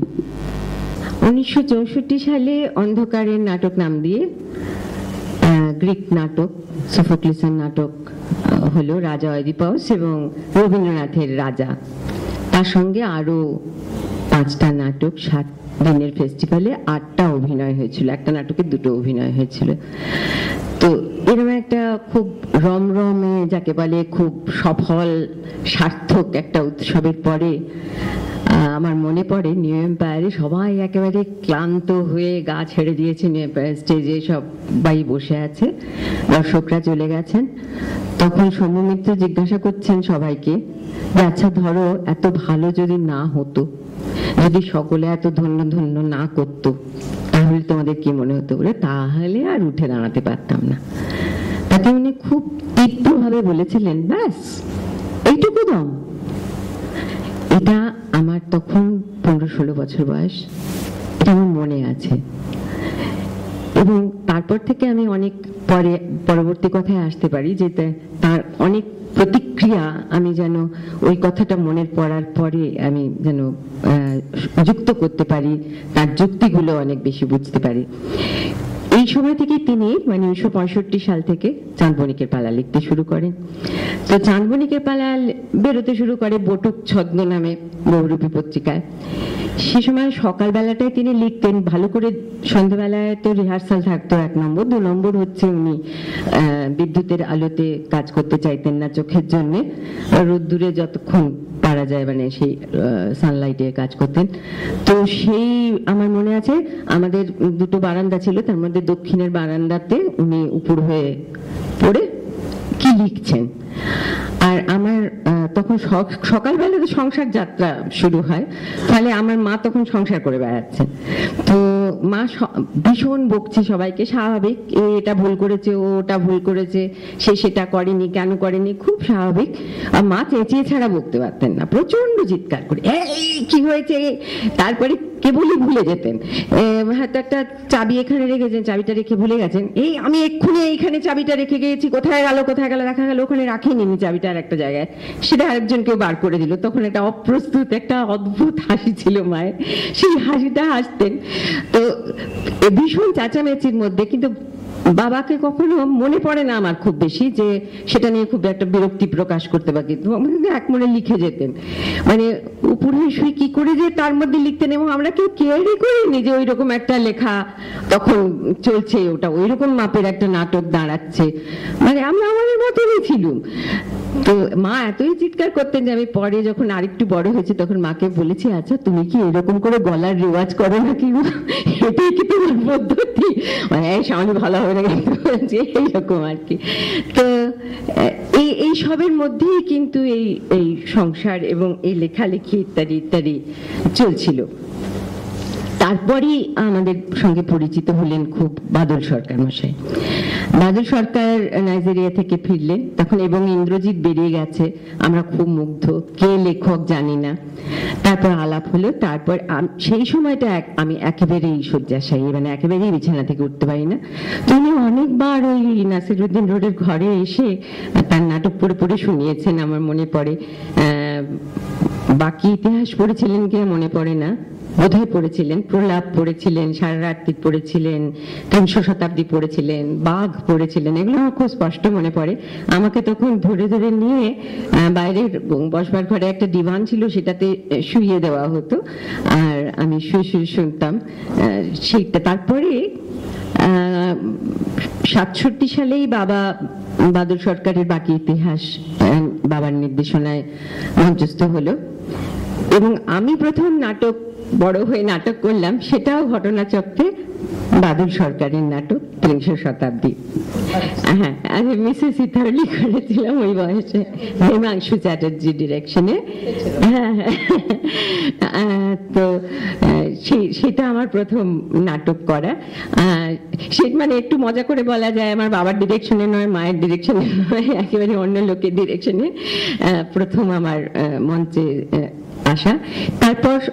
তারপরের বছরই শ্রীকুমার রায়ের নাটক কিংবদন্তি, সেটাতে তার একটা ছবি দেখলাম ওখানে আছে। কিংবদন্তি নাটকে আমি পাঠ করলাম তৃপ্তি মিত্রের নির্দেশনায়। তো সেই সময় আমি প্রথম শিখলাম যে কি করে চিৎকার করে গলাটা ভেঙে তারপরেই আবার মিষ্টি গলা বার করতে হয়, মানে এইটা একটা আমার শিক্ষা, এবং মেকআপ টেকআপ ইত্যাদি সমস্ত কিছু, এগুলো সব মায়ের শিক্ষা। তারপরের বছর ঘটনাচক্রে আবার বাদল বাবুর নাটক পাগলা ঘোড়া, তো সেটা শম্ভু মিত্রের ডিরেকশনে হলো। আমার একটা আফসোস আছে যে শম্ভু মিত্রের ডিরেকশনে এই একটি মাত্র নতুন নাটকে আমি অভিনয় করবার সুযোগ পেয়েছিলাম, পাগলা ঘোড়া।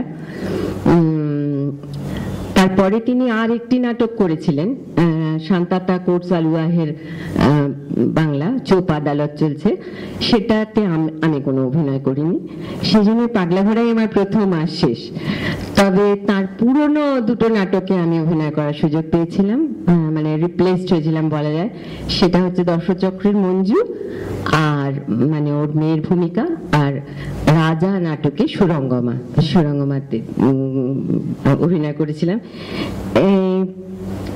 এই দুটো অভিনয় যে করতাম, রাজা এবং দশচক্র, তাতে আমার কিরকম মানে প্রত্যেকটা অভিনয়ের শেষে আমার মনে হতো যে আমি অনেক অনেক অনেক ধন পেলাম, অনেক কিছু আমার ভেতরে জমা হয়ে গেল, মানে আমি অনেক দিন অনেক প্রাচুর্য পেলাম, মানে সেইটা নিয়ে আমি অনেকদিন চলতে পারবো, আমার অনেক রসদ হলো। প্রত্যেকটা অভিনয়ের পরেই মনে হতো এটা খুব আশ্চর্য, মানে এটা আমার একটা খুব বড় অভিজ্ঞতা। তখনও নাট্যমঞ্চের প্রতিষ্ঠার রয়েছে, এবং প্রথম দফায় তো রবিশঙ্কর, উদয় শঙ্কর, অমলা শঙ্কর, বিষ্ণু দে, সত্যজিৎ রায়, প্রদেশ দাশগুপ্ত, এদের এত সব ভারত বিখ্যাত নাম তারা সই করে একটা আবেদন জানিয়েছিলেন। সে কত সাধারণ মানুষ তখন আমাদের মানে নাট্যমঞ্চ প্রতিষ্ঠা সমিতি বলেছিল যে ন্যূনতম 100 টাকা চাঁদা। 100 টাকা তখন সংগ্রহ করা বাঙালির পক্ষে খুব শক্ত, সেই 60-এর দশকে। তো কত মানুষ যে ওই 100 টাকা জোগাড় করে খুঁজে খুঁজে এসে নাসিরউদ্দিন রোডে দিয়ে গেছেন, সে আমার এখনো মনে পড়ে। এবং কিছুদিনের মধ্যে এই সংখ্যাটা লাখ টাকা হয়ে গেল, মানে এত বেশি টাকা পাওয়া গেছিল, এবং এত বেশি লোক উৎসাহিত হয়েছিলেন এই কাজটা যাতে হয় তার জন্য। এবং বিশেষ করে সাধারণ মানুষ, তারা চেয়েছিলেন যে এরকম একটা মঞ্চ হোক। এবং সেটা দেশের দান হিসেবে স্বীকৃত হোক, সেটা খুব আমার মনে পড়ে। তারপর ক্রমশ আরো অন্যান্য সংগঠন, প্রথমে নান্দিকার, রূপকার, বহুরূপী, তারপরে অনামিকা হলো, আধে আধুরে তখন আমি অভিনয় করতে দেখেছি প্রতিমা মাসিকে, তারপরে এবং ইন্দ্রজিৎ হয়েছে নাটমঞ্চের ফেস্টিভ্যালে। পরে শ্যামানন্দ জালান গিরিশ কন্নারের নাটক তুঘলক ডিরেক্ট করেছেন, তাতে সৌম্যমিত্র পাঠ করেছেন। এরকম নাটমঞ্চ প্রতিষ্ঠা সমিতির কাজ চলছিল। সে একটা বিরাট কর্মযজ্ঞ, এবং সেই কর্মযজ্ঞে যে বিরাটত্বের একটা আভাস ছিল, সেটা আমাকে কোথাও আমার ভেতরে একটা অভিঘাত তৈরি করেছিল, যেটা আমার খুব উপকার করেছে বলে আবারও আমার মনে হয়। তারপরে সেই একটা সময় বোঝা গেল যে সেই উদ্যোগটা সফল হবার নয়। তখন সবাইকে চিঠি লেখা হলো, এবং ওই 100 টাকা যারা দিয়েছিলেন, যারা ফেরত চাইলেন, তাদের ব্যাংকের সুদ সমেত সেই টাকাটা ফেরত দিয়ে দেওয়া হলো। এবং তা সত্ত্বেও কিছু টাকা বাকি ছিল, অনেকে ফেরত নিতে চাননি, আবার অভিনয় করে তোলা টাকা ছিল। সেই টাকা তখন চিকিৎসা কেন্দ্রে দান করে দেওয়া হলো, যাতে দুস্থ শিল্পীদের চিকিৎসা হতে পারে। তো এইভাবে জলাঞ্জলি হলো যে ঐকান্তিক মানুষের ঐকান্তিক ইচ্ছায় যে অঙ্কুর বেরিয়ে ডালপালা মেলতে শুরু করেছিল, সেটাকে মরিয়ে দিয়ে শেষ করে দেওয়া হলো। তারপরেও এত বছর হয়ে গেছে, এখনো পর্যন্ত কিন্তু সেই কাজে কেউই অগ্রসর হননি, কেউই নয়। মানে ওই অবধি পৌঁছানো যায়নি, সেই কল্পনাও হয়নি। সেই সময় একটা সংস্কৃতি কেন্দ্র, একটা নাটমঞ্চ প্রতিষ্ঠা হবে, তাতে এত লোক কাজের সুযোগ পাবে, এইসব করে যে কল্পনাটা হয়েছিল, সেটা একেবারেই বিনাশ হয়ে গেল তার। তারপরে নাটমঞ্চের কাজে তো স্বভাবতই সৌমিত্র ব্যস্ত ছিলেন। বহুরূপী তখন 25 বছরে পা দিল, তো সেটা নিয়ে একটা জয়ন্তী উৎসব হলো, একটা আলাদা পত্রিকা বেরিয়েছিল, স্মারক পত্রিকা। তো তখন মূলত তৃপ্তি মিত্র কাজ করছেন বহুরূপীতে, আমি অভিনয় করছি এবং নাটক নির্মাণের কাজে সাহায্যও করছি আমার সাধ্য মতন। তো করতে করতে শিখছি, অনেক কিছু শিখছি, এখন বুঝতে পারি অনেক কিছু শিখছিলাম। আমি গন্ডার নাটকটা অনুবাদ করেছিলাম, মানে রাইনোসেরাস আয়নস্কোর, ওটা মা ডিরেক্ট করেছিলেন। তারপরে ঘরে বাইরে হলো, তার আগে টেরোড্যাকটিল হয়েছে, ডাকঘরও প্রযোজন, ডাকঘরের সময় আমি মাকে সাহায্য করেছিলাম। তো এরকম করে কাজ শিখছিলাম তখন। যদিও এটা সত্যি কথা যে এই সত্য অর্থে যে নির্দেশনার শিক্ষা বা নির্মাণের যে শিক্ষা, সেটা পরে, অনেক পরে আমি সৌম্যমিত্রর কাছে সরাসরি যতটা পেয়েছি, ততটা হয়তো তখন শিখে উঠতে পারিনি। কিন্তু আমার মনে হয় যে তখন যে অজস্র নাটকে আমি অভিনয় করেছি এবং সঙ্গে সহায়তা করেছি, সেটাতে যে আধারটা তৈরি হয়েছিল, তার ফলেই আমি পরবর্তীকালে যখন সুযোগটা পেলাম, তখন আমি সেই সুযোগটা গ্রহণ করতে পেরেছিলাম, নইলে কি আমি পারতাম গ্রহণ করতে?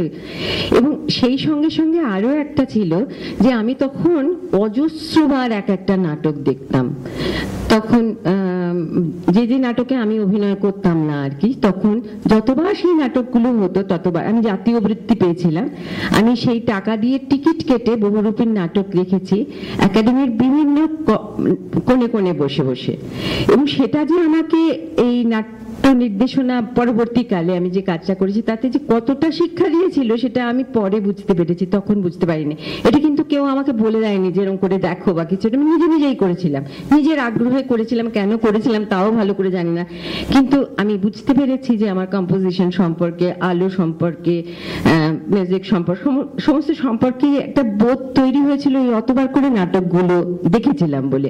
এবং শুধু সেই নাটক তো নয়, অন্য দলের নাটক, নানান নাটক, নাট্যোৎসবে যেগুলো হতো, তাছাড়াও বিভিন্ন দলের নাটক, কলা মন্দিরের ছোট প্রেক্ষাগৃহে, বড় প্রেক্ষাগৃহে, রবীন্দ্র সদনে, মুক্তাঙ্গনে, বিভিন্ন জায়গায় নাটক দেখতে গেছি। তাই জন্য আমি বলতে পারি এরকম কথা যে এই নাটকের প্রেক্ষাগৃহগুলো আমার কাছে একটা শিক্ষা মন্দিরের মতন। সেই জন্যে এই প্রেক্ষাগৃহগুলোকে যখন খুব অনাদরে অবহেলায় পড়ে থাকতে দেখি আমার একটু বেশি বোধহয় কষ্ট হয়। আমি জানি না কত লোকের কত কষ্ট হয়, আমার খুব কষ্ট হয়, এবং তখন আর ইচ্ছে করে না যে এইসব প্রেক্ষাগৃহতে এখন এরকম করে নাটকটা করি। এই সময় আর একটা কথা স্মরণ করিয়ে দিই, আমার সময়টার সঙ্গে যুক্ত বলেই, যে এই সময় তৃপ্তি মিত্র যে নাটকগুলো করেছিলেন তার মধ্যে দুটো নাটকে শম্ভু মিত্র তৃপ্তি মিত্রের নির্দেশনায় অভিনয় করেছিলেন। তার একটা ডাকঘরে ঠাকুরদা করেছিলেন, আর একটি টেরোড্যাকটিল বলে একটি নাটক হয়েছিল, তাতে প্রফেসর বলে একটা ভূমিকা ছিল, সেটা করেছিলেন। তো সাধারণভাবে আমি শুনেছি যে মেল শভিনিস্ট বলা হয় শম্ভু মিত্রকে, এবং ভীষণভাবে অহং সর্বস্ব মানুষ বলা হয়। কিন্তু আমি সেইটার জন্য একটু স্মরণ করিয়ে দিতে চাই যে 70-এর দশকে যখন ওই নাটকগুলো হয়েছিল তখন কিন্তু তৃপ্তি মিত্রের নির্দেশনায় উনি অভিনয় করেছিলেন, এটা তথ্য। এবারে চলে আসি একটু মায়ের শেষের দিকে কথায়।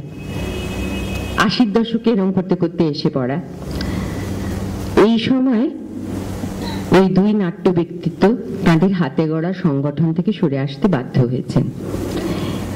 তৃপ্তির শরীর খারাপ শুরু হয়েছে, এখন বুঝতে পারি যে তার অনেকটাই ডিপ্রেশন জনিত, এবং তারপরে রিউমাটয়েড আর্থ্রাইটিস ধরা পড়েছে, তারপরে ক্যান্সার ধরা পড়েছে। তো সে একটা অপরিমেয় কষ্টের সময় গেছে আমার এবং আমার বাবার। সেই সময়টায় আমি আবার একটা শিক্ষাও পেয়েছিলাম, মানে আমি বলছিলাম না যে কেবল ভালো মন্দ জড়িয়ে জড়িয়ে থাকে, সেই সময়টায় যেটা মায়ের অসুখ নিয়ে যে কষ্টটা সেটা তো ছিলই।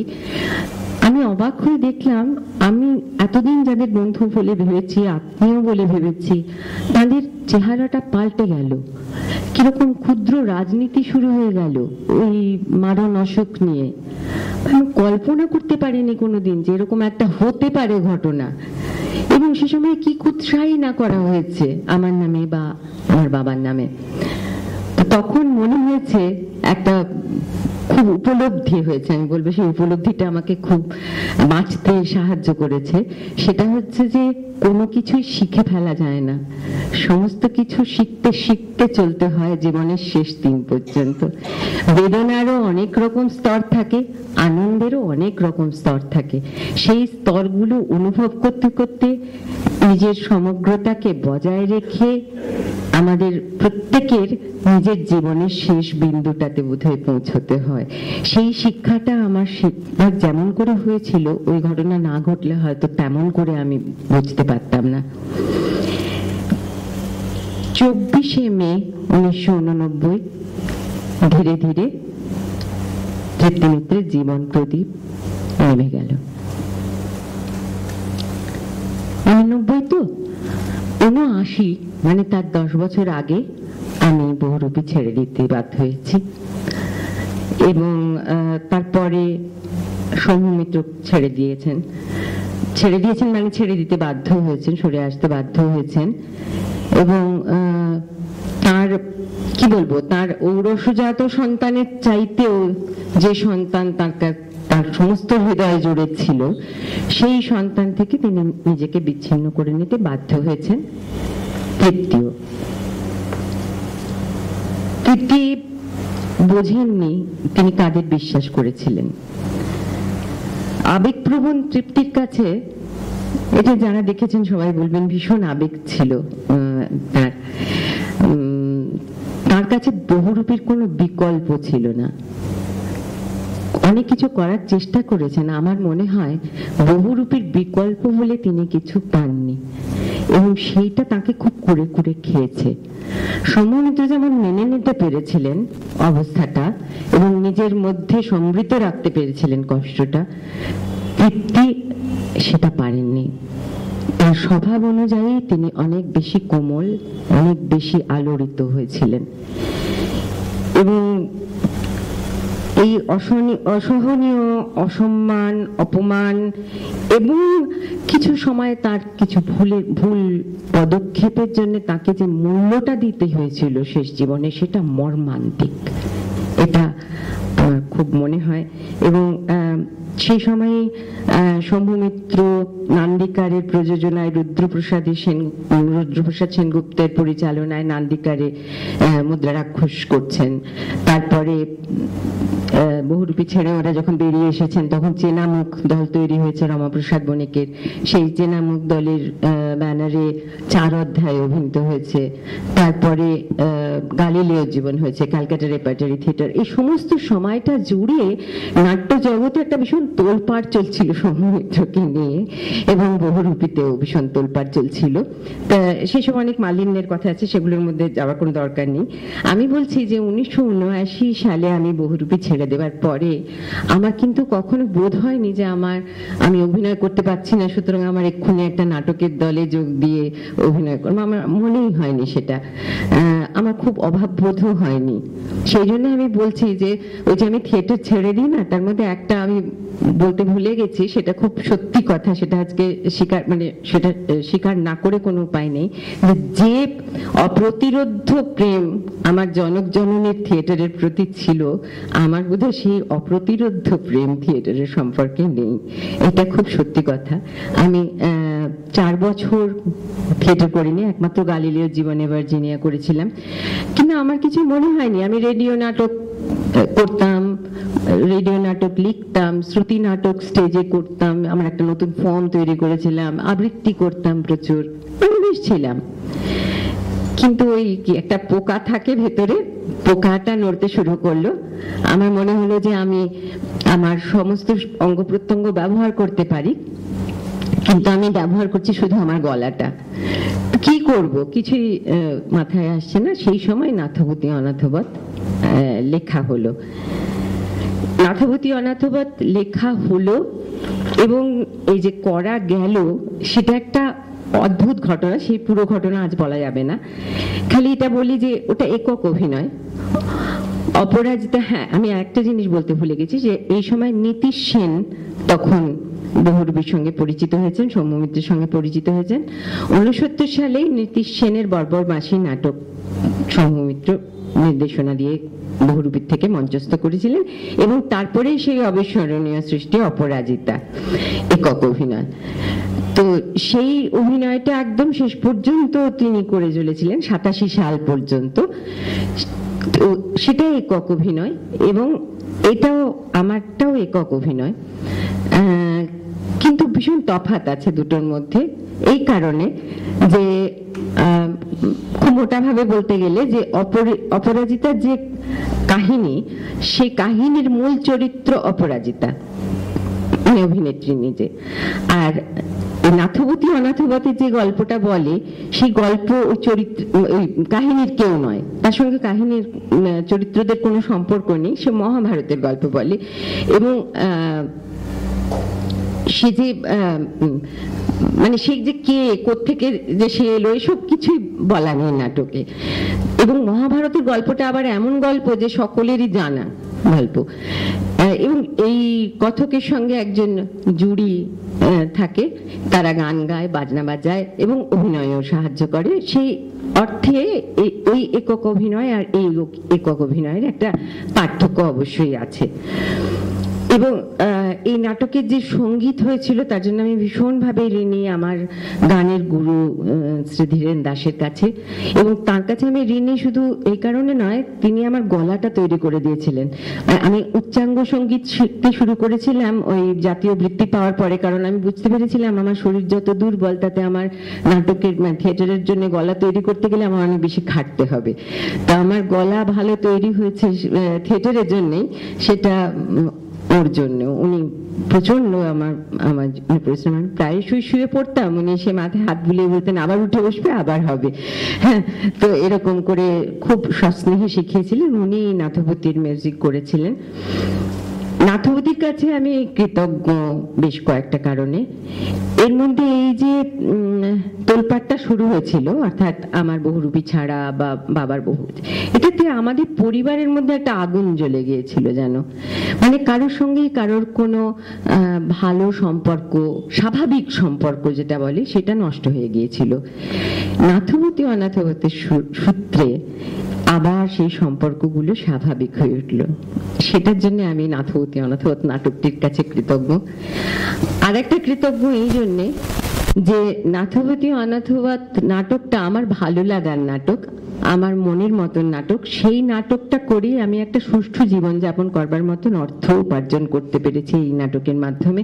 তার জন্য আমাকে অন্যত্র সিনেমা করতে যেতে হয়নি বা অন্য কিছু করতে হয়নি, তার জন্য আমি কৃতজ্ঞ।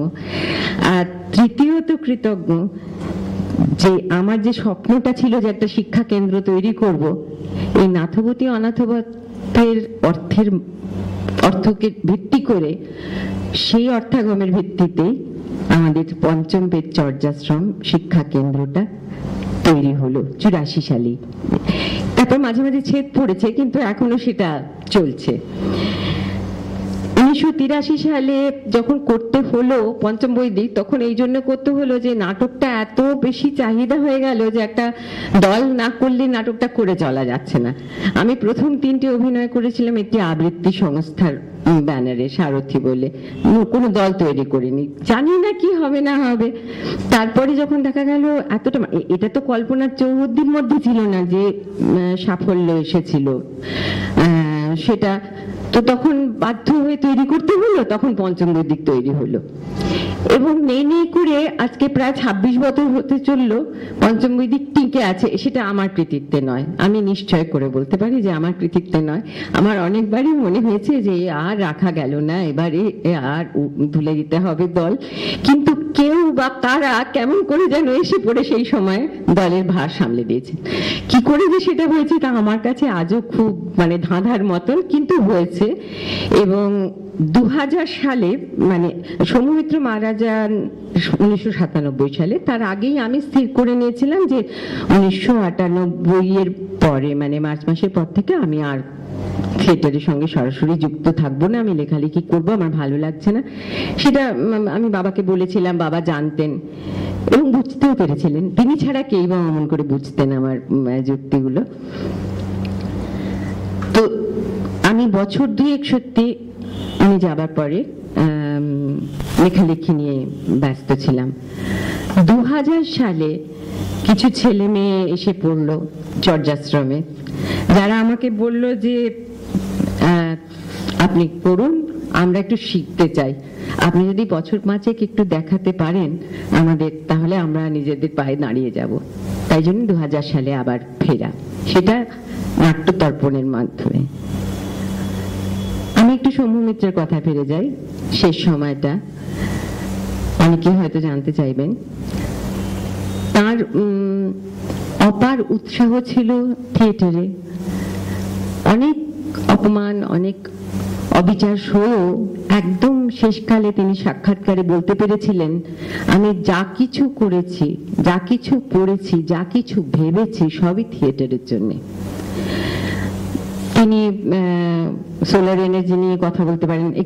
একটু আগেই কথা হচ্ছিল বিমালজির সঙ্গে, বলছিলেন যে সোলার এনার্জি নিয়ে কথা বলে গেলেন অনেকক্ষণ। তারপর অ্যাস্ট্রোফিজিক্স নিয়ে, যে কোনো বিষয় নিয়ে পড়ে পড়ে জানবার অসীম কৌতূহল ছিল। কারণ আমার মনে হয় উনি বলতেনও যে আমি যে থিয়েটারটা করতে চাই, সেই থিয়েটারটার কেন্দ্রে তো মানুষ, জীবন্ত মানুষ, তার সমস্ত রকমের টানাপোড়েন, তার সমস্ত রকমের জটিলতা, তার ব্যক্তি সত্তা এবং সামাজিক সত্তার সঙ্গে নিয়ত তার যে লড়াই চলে, এই লড়াইটা নিয়ে একটা মানুষ সেই মানুষকে জানবার জন্য তার অসীম কৌতূহল ছিল। তার জন্য তিনি সব রকম পড়াশোনা করতেন। কিন্তু দুঃখের বিষয় এই যে তার চোখ এত খারাপ হলো যে তার একমাত্র সঙ্গী ছিল বই। সেই বইটাকে ছেড়ে তাকে থাকতে হতো শেষের দিকে। তখন মাঝে মাঝে একটু অস্থির হয়েছেন। আমি অত স্থৈর্য একটা মানুষের কখনো দেখিনি। আমার বাড়িতে আমি নিয়ে এসেছি জ্যোতিষ রায় রোডের বাড়িতে, নাকি ওই রকম চোখের অবস্থা ওই রকম হয়ে যাওয়ার পরে। তার আগে ধরুন 22 বছর তিনি একা থেকেছেন একদম। তো তখন অভিনয় করে বাড়িতে ফিরেছেন। পরে আমি কল্পনা করেছি আচ্ছা অভিনয় করে রাজা ওয়াইডিপোসের মতন একটা নাটক অভিনয় করলেন, করে বাড়ি ফিরে তো সমস্ত উত্তেজনাটা রয়েছে ভেতরে, কিন্তু কারোর সঙ্গে কমিউনিকেট করবার নেই। নিজে গিয়ে মেকআপ তুলেছেন, নিজের খাবার গরম করে খেয়েছেন, নিজের কাজ নিজে করে নিয়েছেন, নিজের বিছানা নিজে করে শুয়েছেন। তো অভিযোগ অনুযোগ কিছু শুনিনি। এমনকি সেটা এতদূর পর্যন্ত যে একবার একটা দাঁত তোলা হয়েছিল, একটাই দাঁত তোলা হয়েছিল, মানে নিজের দাঁত নিয়েই গেছেন, একটা দাঁত তোলা হয়েছিল। সেই দাঁতটা যে তোলা হয়েছে সেই খবরটাও আমাকে দেননি। আমার বাড়ি থেকে খাবার যায়, আমি জানিই না, আমি তো যেমন খাবার পাঠিয়ে তেমনি পাঠাচ্ছি, অথচ তখন তরল ছাড়া খেতে পাচ্ছেন না, লিকুইড খেতে হচ্ছে। কি করে ব্যবস্থা করে নিয়েছেন আমি জানি না। আমি অনেক পরে জানলাম, যখন স্বাভাবিক হয়ে গেছে আর কি, তখন আমি জানতে পারলাম যে এরকম একটা ঘটনা ঘটেছিল। হয়তো টেলিফোন খারাপ হয়ে গেছে, আমি খুব উদ্বিগ্ন যে টেলিফোন খারাপ হয়ে গেছে, আমি কি করে খবর নেব। তো বলছেন যে ভগবান চাচ্ছে না যে এখন কেউ খবর নেই। বুঝলি না, তিনি যে কিরকম ভগবান মানতেন সেটা সকলেই তার কাছাকাছি লোক জানতো। আসলে তার বলবার কথাটি ছিল, এত উদ্বিগ্ন হয়ে লাভটা কি, যেরকম ভাবে জলবা সেরকম করে তো জীবনটা চলবে। এই যে স্থৈর্য, এই যে নিজের মধ্যে নিজেকে সমৃদ্ধ রাখা, এটা আমি খুব কম লোকের মধ্যে দেখেছি। এবং আমি দেখেছি এমনিতে তো ওর স্বভাব বিরুদ্ধ ছিল আত্মকরুণা প্রদর্শন, এবং অন্য কেউ সেটা করলেও উনি পছন্দ করতেন না, ভালো লাগতো না ওর। কেউ বেশি খুব কান্নাকাটি হতো, আমার এই হয়েছে আমার তাই হয়েছে, সেটা ভালো লাগতো না ওর।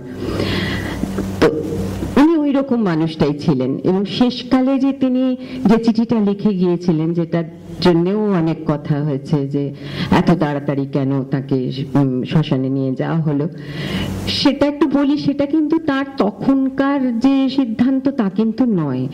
72 সালে উনি একটা চিঠি লিখেছিলেন বহুরূপীর সম্পাদক সমেপে, যে তার যদি মৃত্যু হয় তাহলে যেন তাকে যতদূর সম্ভব তাড়াতাড়ি শ্মশানে নিয়ে গিয়ে পুড়িয়ে দেওয়া হয়, এবং কোথাও যেন ঘোরানো না হয়।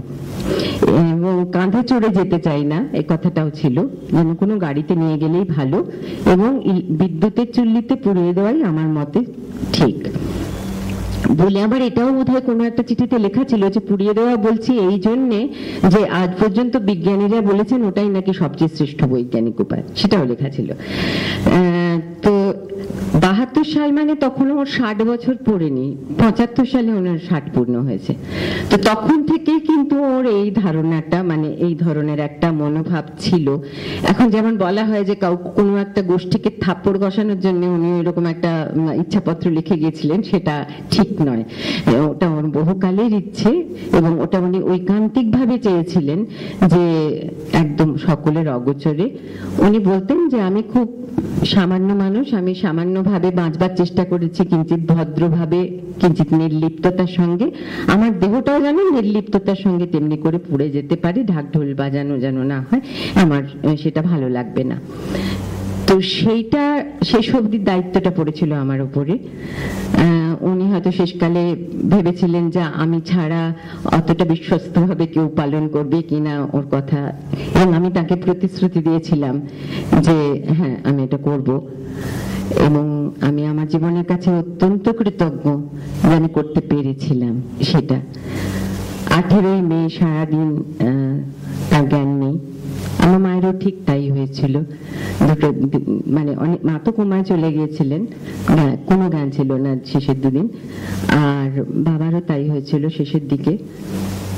18 তারিখ সারাদিন বসে আছি, সারাদিন কাটলো। রাত্রির বেলায় মাঝরাত্রিরে যখন শেষ নিঃশ্বাস ত্যাগ করলেন, তখন আমার শোক নয়, আমার কাছে আমার মাথায় ঘুরছে যে আমি প্রতিশ্রুতিটা কি করে পালন করব, কি করে আমি কথাটা রাখবো।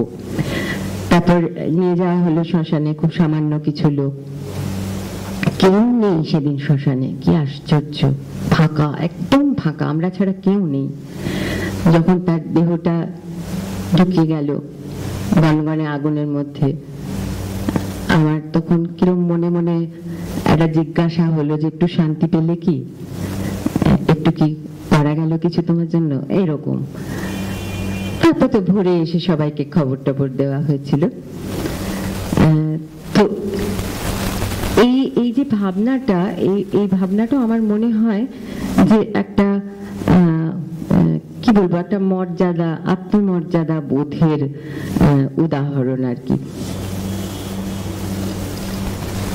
এরপরে আমি তো 2000 সালে আবার ফিরলাম, এবং সে সময় যে ফেরার আরেকটা কারণ ছিল যে আমরা তখন একটা জায়গা পেয়েছিলাম রানীকুঠিতে, যেখানে আমরা নিজেদের মতো করে থিয়েটারটা করতে পারবো, অরবিন্দ কালচারাল সেন্টার, শ্রী অরবিন্দের নামে। তো সেখানে আমরা রিহার্সালও দিতাম। প্রত্যেক রবিবার সেখানে আমাদের কোনো না কোনো অনুষ্ঠান হতো, গান হতো, কবিতা আবৃত্তি হতো, শ্রুতি নাটক হতো, পাঠ হতো।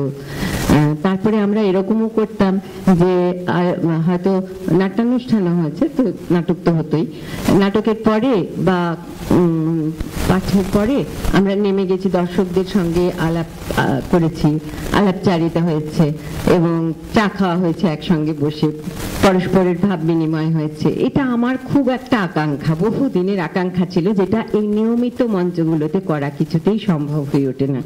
সেটা আমি ওখানে খুব ভালোভাবে করতে পেরেছিলাম কয়েক বছর, এবং তখন কর্তৃপক্ষ খুব সাহায্য করেছিলেন আমাদের সঙ্গে।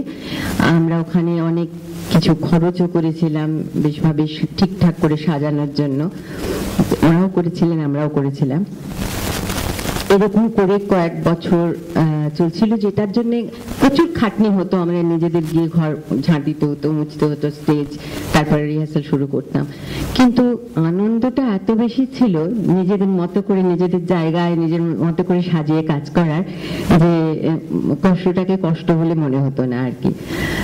তো তারপরে 2004 নাগাদ আমরা যখন রাজনৈতিক হত্যা মানে সার্ত্রের নাটকের প্রস্তুতি নিচ্ছি, সেই সময় বুঝতে পারলাম যে ওই জায়গা ছেড়ে দিতে হবে, আর আমাদের ওখানে অধিকার থাকবে না, ছেড়ে দিতে হলো। তারপরে বিভিন্ন মঞ্চে তাড়া খেয়ে খেয়ে রাজনৈতিক হত্যা হলো। 2004-এ 2005-এ আমরা রবীন্দ্রনাথের চণ্ডালী করলাম। তো এই সময়ের মধ্যে ওই জায়গাটা বিশেষ করে পাওয়া গিয়েছিল বলেই 2000 সালে আগত যেসব ছেলেমেয়েরা চেয়েছিল থিয়েটারটা করতে, তার মধ্যে বিশেষ করে অর্পিতা ঘোষ, সে খুব দ্রুত কাজ শিখে নিচ্ছিল অনেকগুলো। সে টেপ অপারেট করতে শিখে গিয়েছিল, সে লাইট অপারেট করতে শিখে গিয়েছিল, মানে অনেকগুলো ধরনের কাজ সে শিখে নিচ্ছিল। এবং আমার ধারণা যে ওর মধ্যে একটা নির্দেশক কাজ করে, সেই জন্যে ও সেইভাবেই শিক্ষাটা গ্রহণ করছিল। তো ও সেই 2003 থেকে 2005-এর মধ্যে 3টে নাটকের ডিরেকশন দিয়ে ফেলেছে। তার মধ্যে 2টো নাটক বাচ্চাদের নিয়ে, হজবরুল, লঙ্কা দহন পালাক, সেগুলো বেশ ভালো হয়েছিল, প্রশংসা হয়েছিল। তারপরে আমি একটা কথা, আমার কথা বলতে পারি যে এই লেম্যাসাল, যেটা সার্ত্রের নাটক আর কি, যে ক্রাইম প্যাশনেল, সেটার যখন আমি করি এবং তারপর যখন রবীন্দ্রনাথের চণ্ডালী করি, আমি অসম্ভব ভয় পেয়েছিলাম। মানে আমার মনে হয়েছিল যে আমি কি একটু বেশি সাহস দেখিয়ে ফেললাম, আমার কি এতটা ক্ষমতা আছে, এইরকম ধরনের নাটক মঞ্চস্থ করার মতন ক্ষমতা কি আমার সাধ্যের মধ্যে। তো অসম্ভব হাত পা ঠান্ডা হয়ে গেছিল। পরে প্রতিক্রিয়া দেখে মনে হয়েছে না, অতটা খারাপ হয়নি, মানে যতটা খারাপ আমি ভাবছিলাম ততটা হয়তো হয়নি। কিন্তু এই একটা ভয় ভীষণ আমার তখন হয়েছিল। আর ঠিক সেই সময় আমার মনে হতো যে বড় একটা ছায়া আমাকে সাহায্য করছে, আমাকে যেন বলছে ভয় না পেতে, যেন বলছে যে এই নাটক করা যেতে পারে। কারণ এই 2টো নাটক সম্পর্কে আমি জানতাম শম্ভু মিত্রের দুর্বলতা ছিল, করতে পারেননি।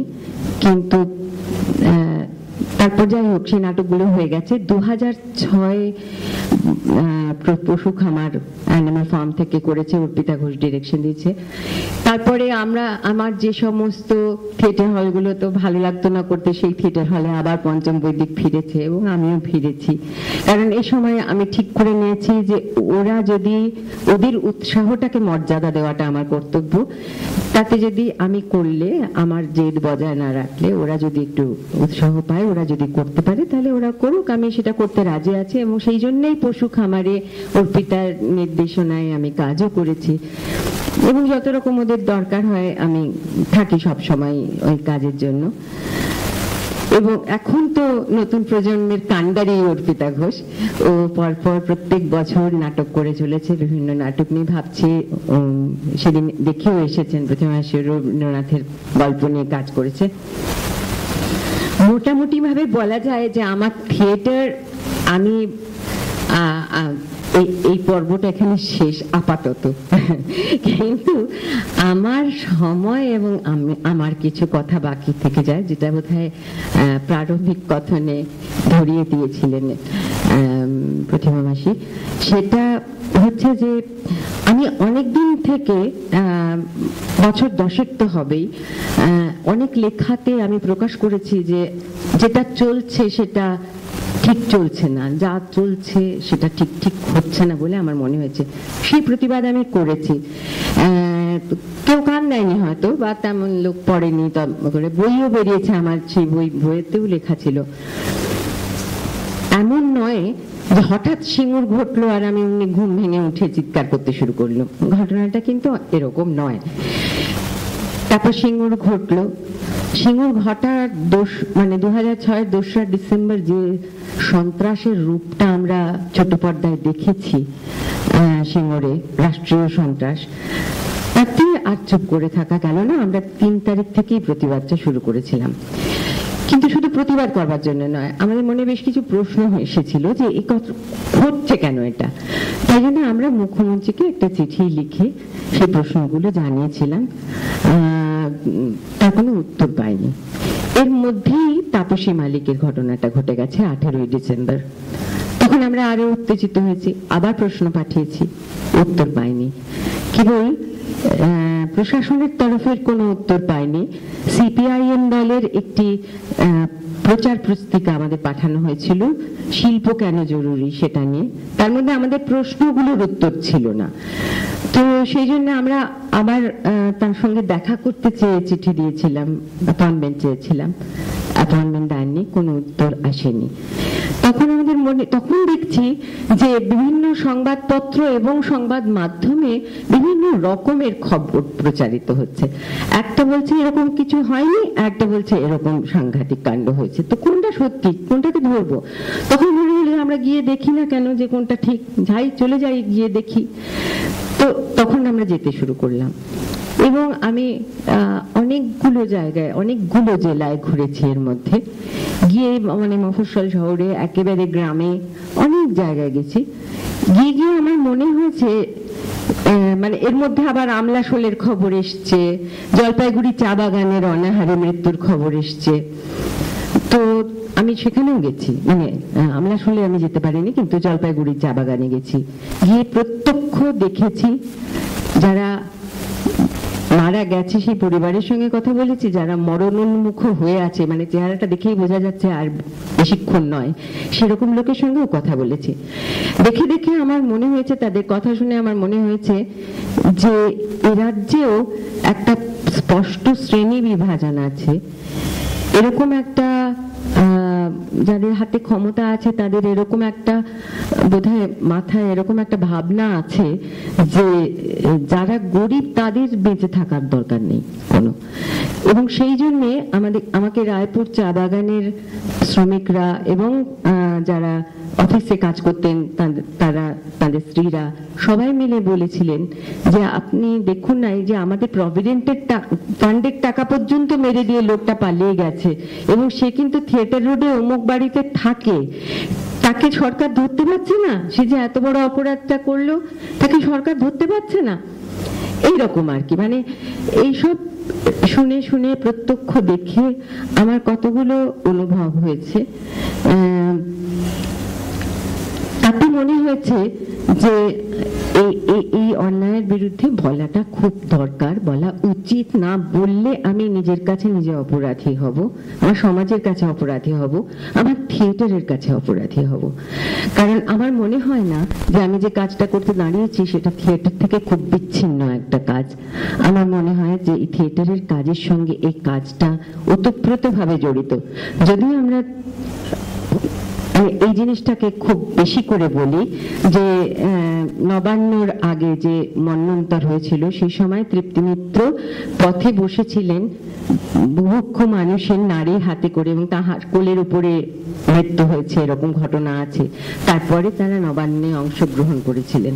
সেটা যদি এবং তার জন্য যদি জবানবন্দি নবান্ন অত সফল হয়ে থাকে বা সার্থক হয়ে থাকে বলবো আমি প্রযোজনা, তাহলে থিয়েটারের মানুষের একটা আন্তরিক দায় থাকে যে দেশে থিয়েটারটা করছে সেই দেশের মানুষকে জানবার, সেই দেশের মানুষের অবস্থাটা, প্রকৃত অবস্থাটা বুঝবার এবং সরাসরি তাদের সঙ্গে একটা আদান প্রদান হবার।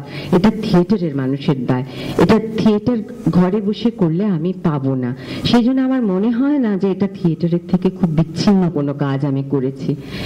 তো এবার আমি শেষ করব।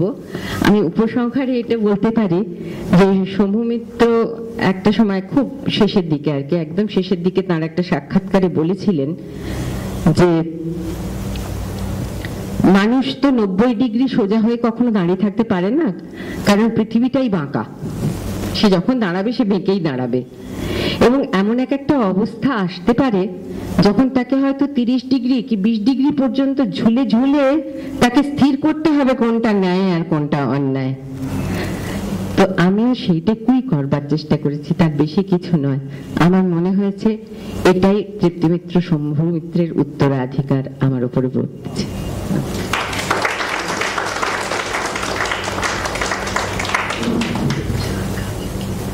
খেতে পারি थोड़ी चाय बनी बनो या फिर बाहर से बनवा?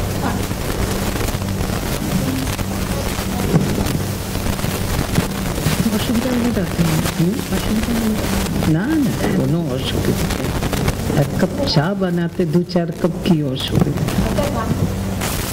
हाँ है। अरे एक गान के लिए इतना आग्रह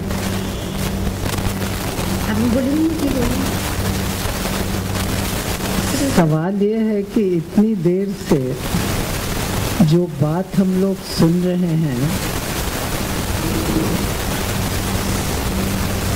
पता नहीं, बहुत सारी चीजें, बहुत सारी बातें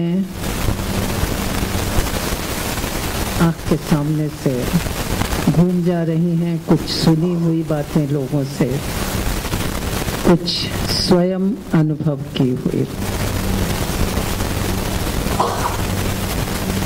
अभी ये बातचीत समय की उसकी हो रही है। एक हफ्ता पहले किसी ने हमसे कहा कि आप ऐसे समय में आपने शाओली मित्र को बुलाया। तो 1 मिनट सोचते रह गए, क्या कह रहे हैं, क्यों कह रहे हैं। मैंने मन में सोचा कि एक बात तो है, थोड़ा सा मन में ये लगा कि क्या पता क्या झमेला हो। हमने कहा होगा सो होगा, देखा जाएगा। न्योता तो दिया है और न्योता एक कलाकार को दिया है, एक उस व्यक्ति को जिसका सारा जीवन इसी थिएटर में बीता है, आगे भी बीतेगा। बहुत सारी बातें सोचने की हैं। शाओली ने कहा जो बचपन में पाया, वो बातें जो सुनी, जो समझी, सो बताई गई, वो किस तरह से व्यक्तित्व का निर्माण करती हैं, व्यक्तित्व का अभिन्न अंग बन जाती हैं। एक दिन बातचीत में कुंवर नारायण जी, हिंदी के बड़े नामी कवि हैं, तो उन्होंने कहा कि पहले की बातें हम लोगों को इसलिए याद रहती हैं कि पहले जो कुछ भी सुनते थे उसको हम लोग बहुत ध्यान से सुनते थे, समझते थे और मन में सुरक्षित रखते थे। आज मैंने इस तरह की वक्तृता या संगीत या कुछ हो, आपस की बातचीत नहीं, उनको हम ध्यान से नहीं सुनते। रिकॉर्ड तो है, मिल जाएगा, वो तो सीडी बना हुआ है, जब मर्जी आएगी तब लगा के सुन लेंगे। तो बचपन की बहुत सारी बातें, और शायद ये हम लोगों का सौभाग्य था कि वो अवसर हम लोगों को मिला था, और बचपन में जो देखा, सुना, समझा, ये बातें कर रही थी तो कितनी बातें अपने बचपन की याद आ रही थी कि 3 पैसे में आइसक्रीम मिलती थी मैग्नोलिया आइसक्रीम नई नई चली थी, वो जब तक रास्ते से आदमी निकलता था, कई दिन तो निकल जाते थे, पैसा मांगते ही नहीं थे, क्योंकि जानते थे कि नहीं मिलने वाला है, और इसलिए और कोई कारण नहीं था, देने की स्थिति नहीं थी। और जब तक बहुत हिम्मत करके कभी मांगते थे, और जब तक बाबूजी के पॉकेट में हाथ डाल करके पैसा निकाल के सीढ़ी उतर के छत पार करके वहां पहुंचो, तब तक आइसक्रीम वाला चला गया होता था, लौट आते थे। मगर ये सही बात है कि कभी मन में उस चीज की तकलीफ नहीं हुई, कभी ये शिकायत नहीं हुई कि हमको ये चीज क्यों नहीं मिली, क्योंकि पता है कि घर की ऐसी स्थिति नहीं है कि मिलेगी, और वो बचपन से बच्चों को सब समझ में आ जाता है। एनीवे, हम आज अपनी बात नहीं करेंगे। हमको ऐसा लग रहा है कि अब शावली से कुछ भी कहने के लिए, बताने के लिए, बातचीत करने के लिए कहना शायद अन्याय होगा, मगर फिर भी ऐसा मौका रोज रोज नहीं मिलता है। यदि आप लोग कुछ पूछना चाहें उनसे और कोई बात, तो जरूर पूछ लें। अब आप देखिए कि ये गला साधने की बात कि 1.5 घंटे से लगातार वो नॉन स्टॉप बोली हैं। एक बार 2 घूंट पानी तो जरूर लिया है, मगर न गले में खुसखुसाहट हुई है, न थकान हुई है, और मुझको पहले से ध्यान में ही बात नहीं आई थी कि पूछ के रखते कि चाय पीना चाहोगे नहीं। तो एनीवे, आप लोग यदि कुछ पूछना चाहें, कोई प्रश्न मन में हो, आप लोग जरूर पूछें। गाने की बात तो मुझे पता नहीं, आग्रह बहुत है, यदि शावली सुनाना चाहें तो जरूर सुना दें, हम सब आनंदित होंगे। वैसे मेरे मन को तो बहुत उथल पुथल दिया है इस वक्तृता ने, मगर इन सब की भी जरूरत होती है जीवन को जानने की, समझने की, नाना तरह के अनुभवों, अपने अनुभव और दूसरों के अनुभवों का साक्षात्कार करने की। शावली শোনাবে একটা, শুনিয়ে দাও, ভদ্র মহিলার এত আগ্রহ। গান শোনানো খুব মুশকিল।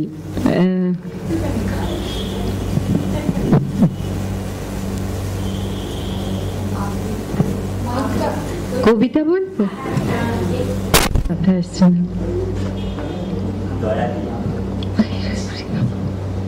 अब उधर के पंखे 2 चाहिए तो आप लोग चला दें।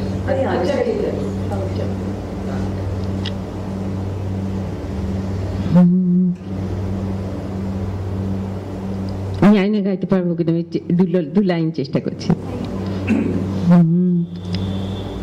দয়া দি হবে গো মোর জীবন ধুতে,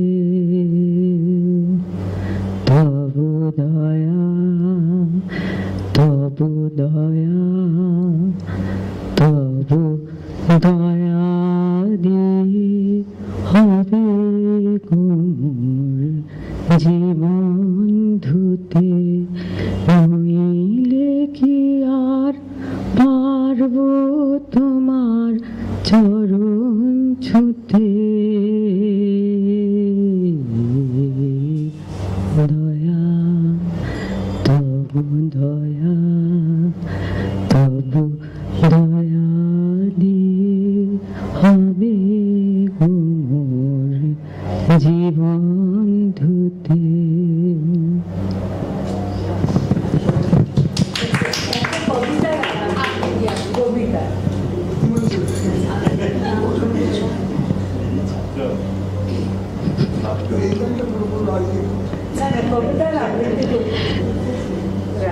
কবিতা একটা আমার বলতে এই সময় খুব ভালো লাগে, মানে অনেকদিনই ভালো লাগে। এটা আমি জানি না কেন, আমার মায়ের মৃত্যুর আগে যখন খুব কঠিন সময়, সেই সময়টা বারবার এই কবিতাটা আমার মনের মধ্যে বাজতো। এক এক সময় গান বাজে না, সেরকম বাজতো। তো সেটা এখনো আমার কাছে এখনো খুবই, ওটা খুব বিশেষভাবে গেড়ে বসে আছে বলা যায় ভেতরে। সেটা হলো, বিপদে মোরে রক্ষা করো এ নহে মোর প্রার্থনা, বিপদে আমি না যেন করি ভয়, দুঃখ তাপে ব্যথিত চিতে নাই বা দিলে সান্ত্বনা, দুঃখে যেন করিতে পারি জয়। সহায় মোর না যদি জুটে, নিজের বল না যেন টুটে, সংসারেতে ঘটিলে ক্ষতি, লোভিলে শুধু বঞ্চনা, নিজের মনে না যেন মানি ক্ষয়। আমারে তুমি করিবে ত্রাণ এ নহে মোর প্রার্থনা, তরিতে পারি শকতি যেন রয়। আমার ভার লাঘব করি নাই বা দিলে সান্ত্বনা, বহিতে পারি এমনই যেন হয়। নম্র শিরে সুখের দিনে তোমারই মুখ লইব চেনে, দুঃখের রাতে নিখিল ধরা যেদিন করে বঞ্চনা, তোমারে যেন না করি সংশয়। বিপদে মোরে রক্ষা করো এ নহে মোর প্রার্থনা, বিপদে আমি না যেন করি ভয়।